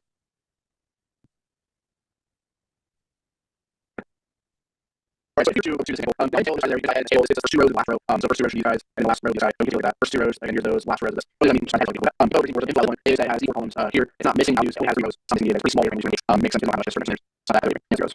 And shape of shape is free. It has 4 columns. That makes sense. Not surprising there. But let's see examples. Now let's sort it. We actually sort let's sort the name. Let's do additional code here and sort it. So let's go ahead and do print and then let's do df sort values. So I sort which is all the side. So let's go ahead and sort according to this. I'm not certain. Let me sort this one. Let's sort according to column according to this one. Let's sort this column. Let's do column. Column according to see what this. What's the need? I need this.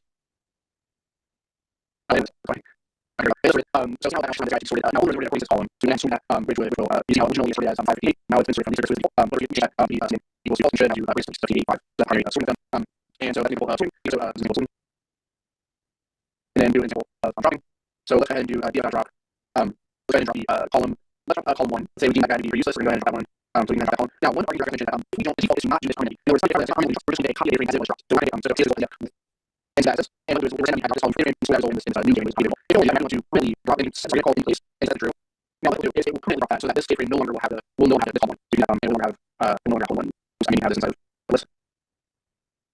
Do equals so now if I go ahead and it longer has column. It no longer has in there. So this is this column and we'll permanently they're not going to take longer that one and remove that. Like how we show you this only zero. That's also the default is then if you have still has all, but not really. Because how do you do this? And so you with and then this with and outside not all, but it still has all. So you guys use do you really want to original or do you copy with the column? Video, but either so if you want to permanently alter data and you set any labels to true, it will permanently drop it. So next is let's true permanently. So you need to change all the right. So that's a specialty of notes in the video. You need everything just to get it. It's kind of like you have. So I just we need to this just display that itself.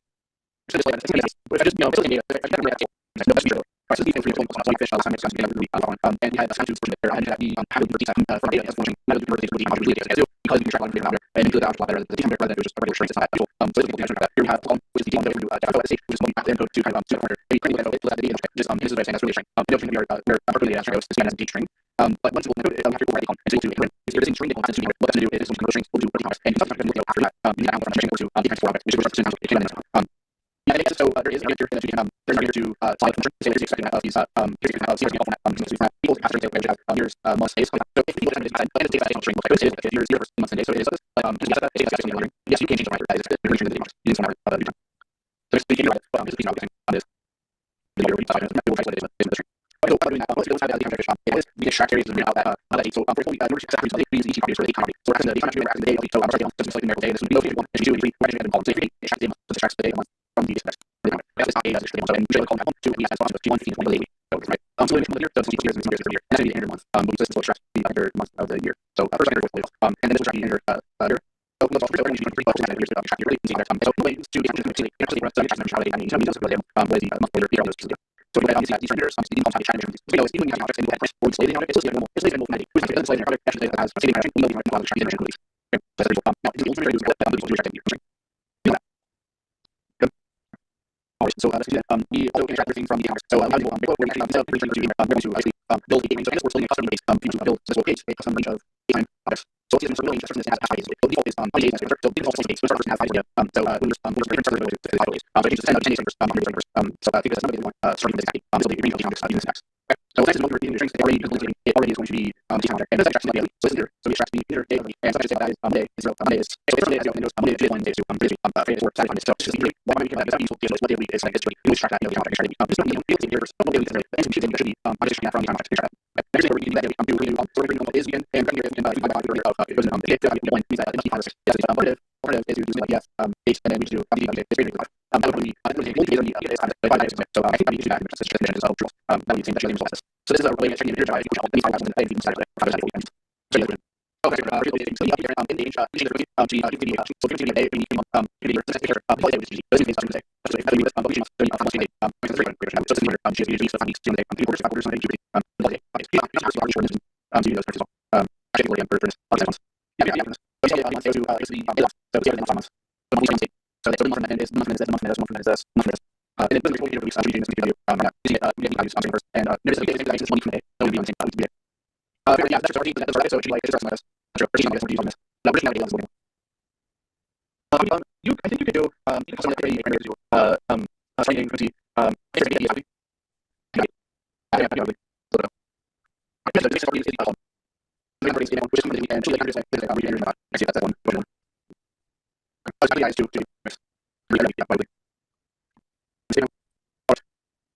so what we're showing next is the extract stream latency. Don't use it in the account. So there's no this will be there's already on some of the version is already but this is further this is now guaranteed account. What we do is subtract overhead which is a time and we do that if you use against find object. So we use find objects to do updates for it. So which so for example currently extract 1 day. This is something you every time.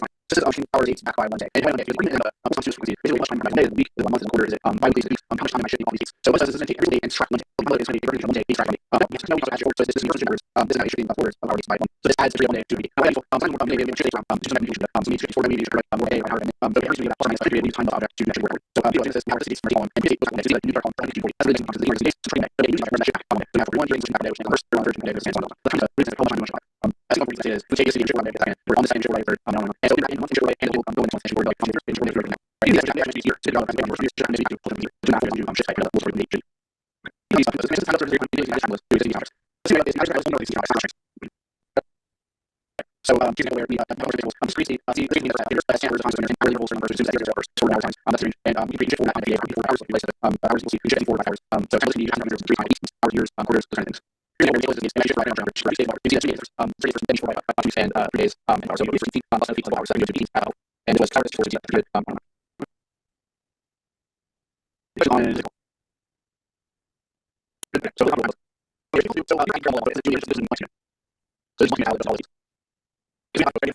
so you try this is and adding time so just let me call that dates you put here produce a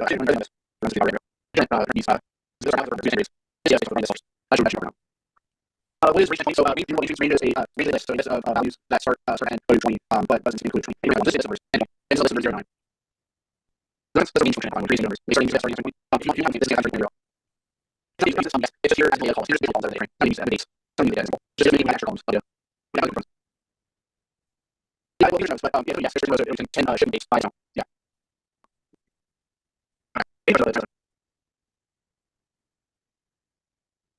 We're using as a short. It's a short line. So we're working with these equal to generate when we add the dates. That maybe filtering line table line. So it's equal to these dates. For same dates, which we don't use quality. It comes up in the trails. I don't use that. Just like that. It's just it will high 3 days 12 hours. Please subtract. If you add it goes forward right by the time. So I can get an example here of an average. This is day. This is forward day. Yeah. So just subtract. Now we can do more else and do more time. And the thing is simple area. So it's that these can be either level, one level, year level, it can have these time the road, everything that will So we think it's pretty nice to be active in so let's say at the early level has 100 of a teacher, that is math and the kind of order. So I have the one maybe I have that had 0 0 0 0 1 or so I read the structure as the security. So I have right then I have 100 next hour. So I have the that is today. So 0 1 0 1 0 1, but then I have hour would be 1 0 0 so right here and it's now on 4 and on top of that, we do actually get aggregation at levels. So I can so I can so I can always do 2 or 0 1 and have an aggregate of the I know it's now that I down to as we do so the process is possible. The changes we see are basically everything like that. So we can let's say I had a value start with for each day and I was using aggregation so it's aggregation so see how I'm trying to order is all numerical calls the maximum. This takes all the numerical calls so it's change to objects let's go and our call that and we use one zeros and so basically roll the aggregation choose you can generate the that you do you need to have that is I have the data but that's all the data for the result actually or change as data has these things and how many days but it's the all the data so there's every day this is every day and it's from our so we can do something solid on that person day some of the other person day but you're not using we can do a min max or how to do first mean or maximum day versus maximum day using the total day how do we do is this is frequency of the market so we're using a table we're going to level we're going to and we're going to use this is what we just pull up and so you know that's what we should do just need to apply so I need to I take it and apply and then you get let's apply to apply for the the values other things that that's what they do so that table assumes actually people need if they start next so this is actually extremely long and because if you look at that page you do this before you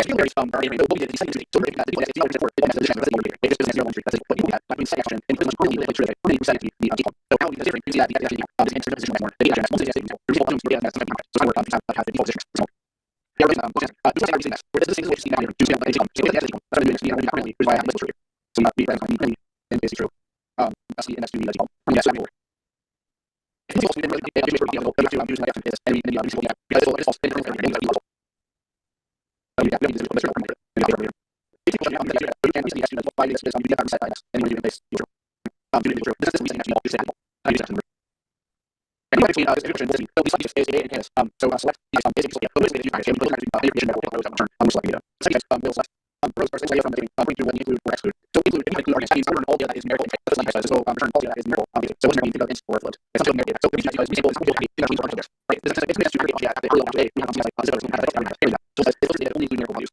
right only numerical values this is the other chance there's only numerical data this description has all the numerical data but for the obviously the very levels we say filter data numerical columns I get I get the sum I get the those all numerical columns I get the sum teaches what you have it's no it's interesting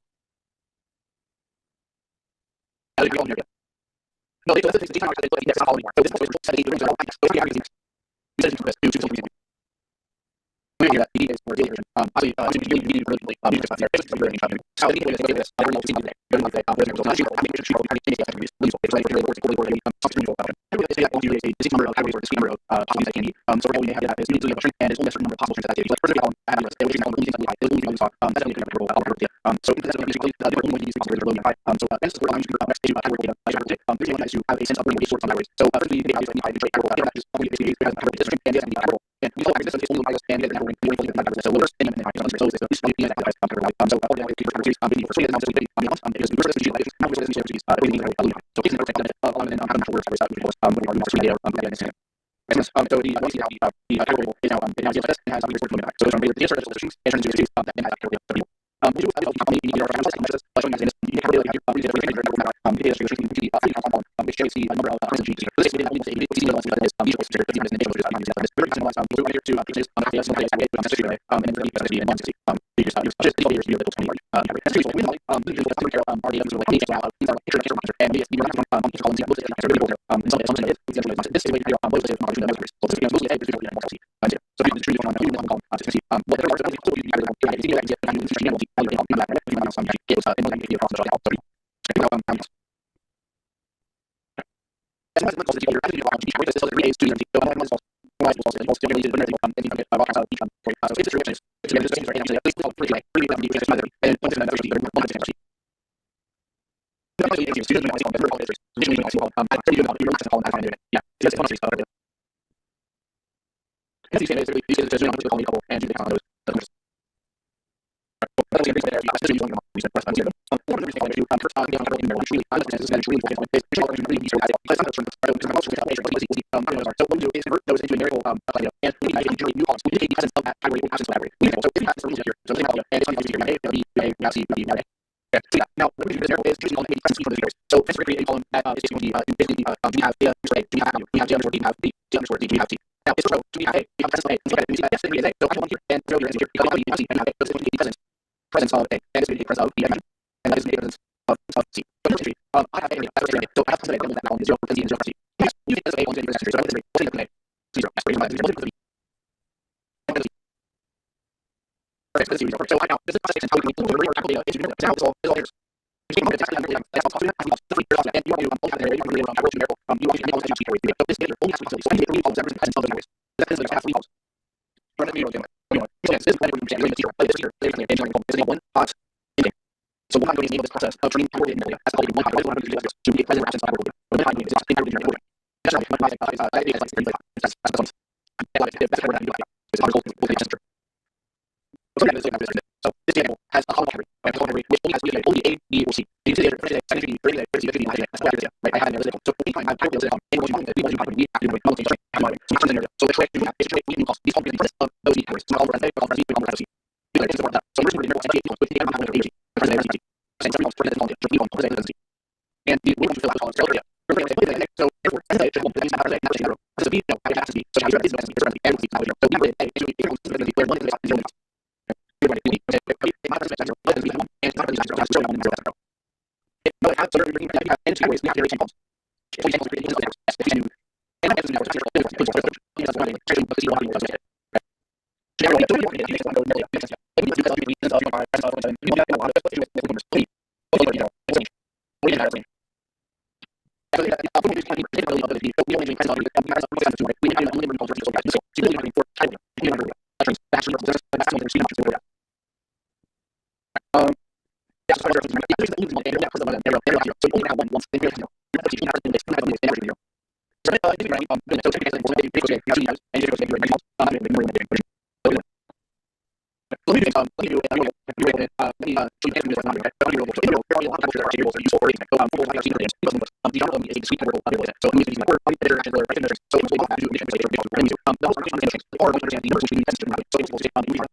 in the area. Don't list the because but what is the TSA generally to action first. But actually it's only in the and then it's so they see so see there and the person like so you know what you remember is you play the your which one you're going to trying to know. You also try to use because it's pretty pretty normal. I mean, that's what it's do. I don't know what you're doing. This is what you do. It's not something to do. It doesn't mean that you're right. It's only for asking number as well. It's not really we need to those. It's really so try to do the same.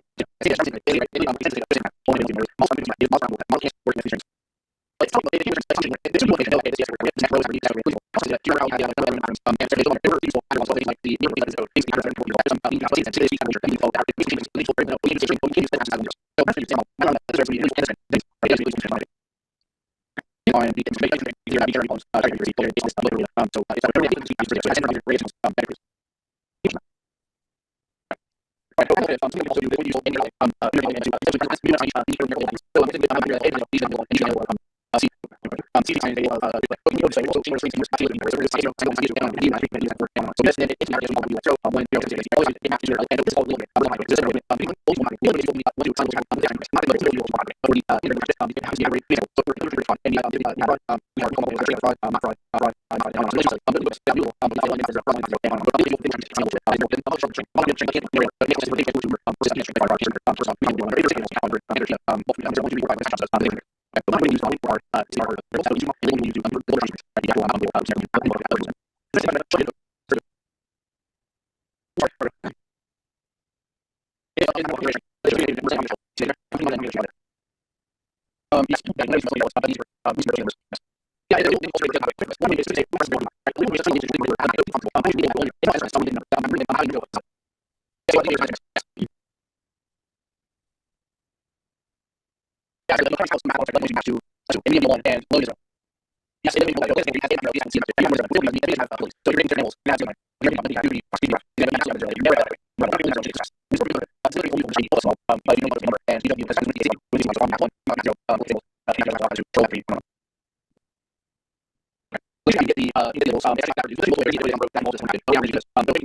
Alright. So there's some structure we guys which is something now and just to represent this is this word is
And then on your side, and the second one is the because the rows basically take out the city, has to really respond to the right on so that's a little bit. That's really nice to so this very one this unit list or so the master types and really that master also so it's really very this here's what I'm talking about to the user website it's really really with the NSS pro to that it's really fun to start as well just to do it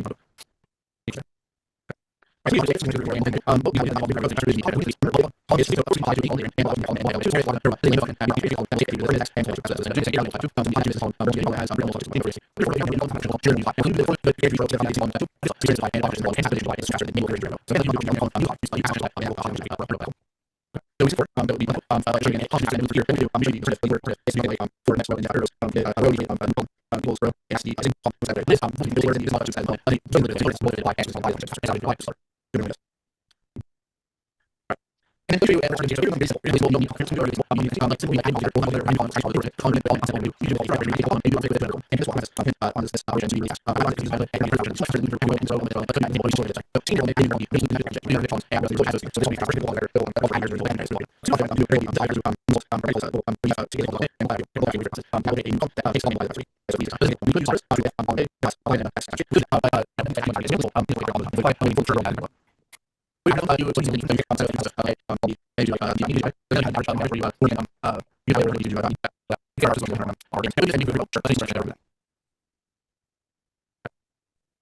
so I'm sorry, because you can raise you know so alternative to us here over and you know so you have to use it and now so really very yes so you can so you can so that like you have to figure out all the things and then you know so I'm going to take it and that's what I'm going to do that's okay thank you so much we're going to use that to do for now, if we're going to be called, so it's going to call the first one to be on the floor. So you can have a situation right now. If you have a critical use that you're going on. If I was going to be able to have content apply to in this content, I'm going to be able to have just going on. I'm going to have to just like be under the I think it's so much. I'm going to ask you things about the I'm usually for instance, I'm going to be able to on the other disease rates. I'm using for this information on the hopefully the rates shoulder. So they can see the so we need to be able to call you and so it's information so they are using numbers so that you're saying and so you're using these so since you're on your so you really this is really sort of so we need to get I think just that's we're going to do singles so this one you the basis so singles there's basically if you really possibly you use in a short so I'm using the so I'm using and so really sort of so this is really just so this is to also in mind that if it's for me to probably then you say for this so the age is actually seriously the average age is just I think this is average age and the list so the age you're going to the first so the age I would say that the age is this is that's right from that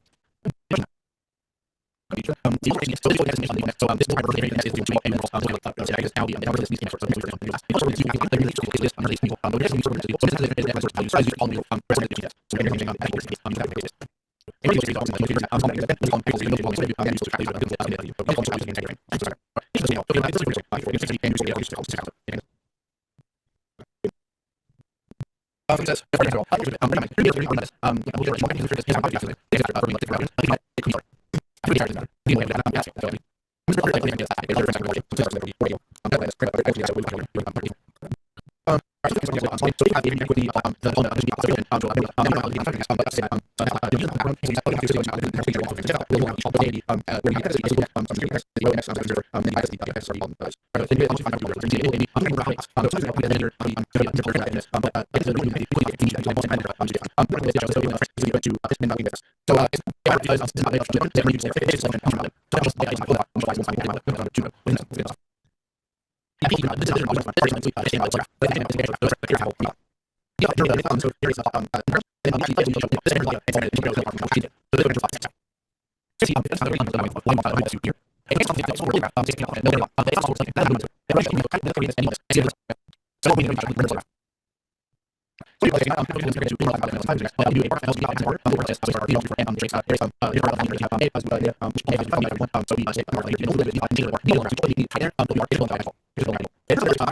so we have the equity the phone so I'm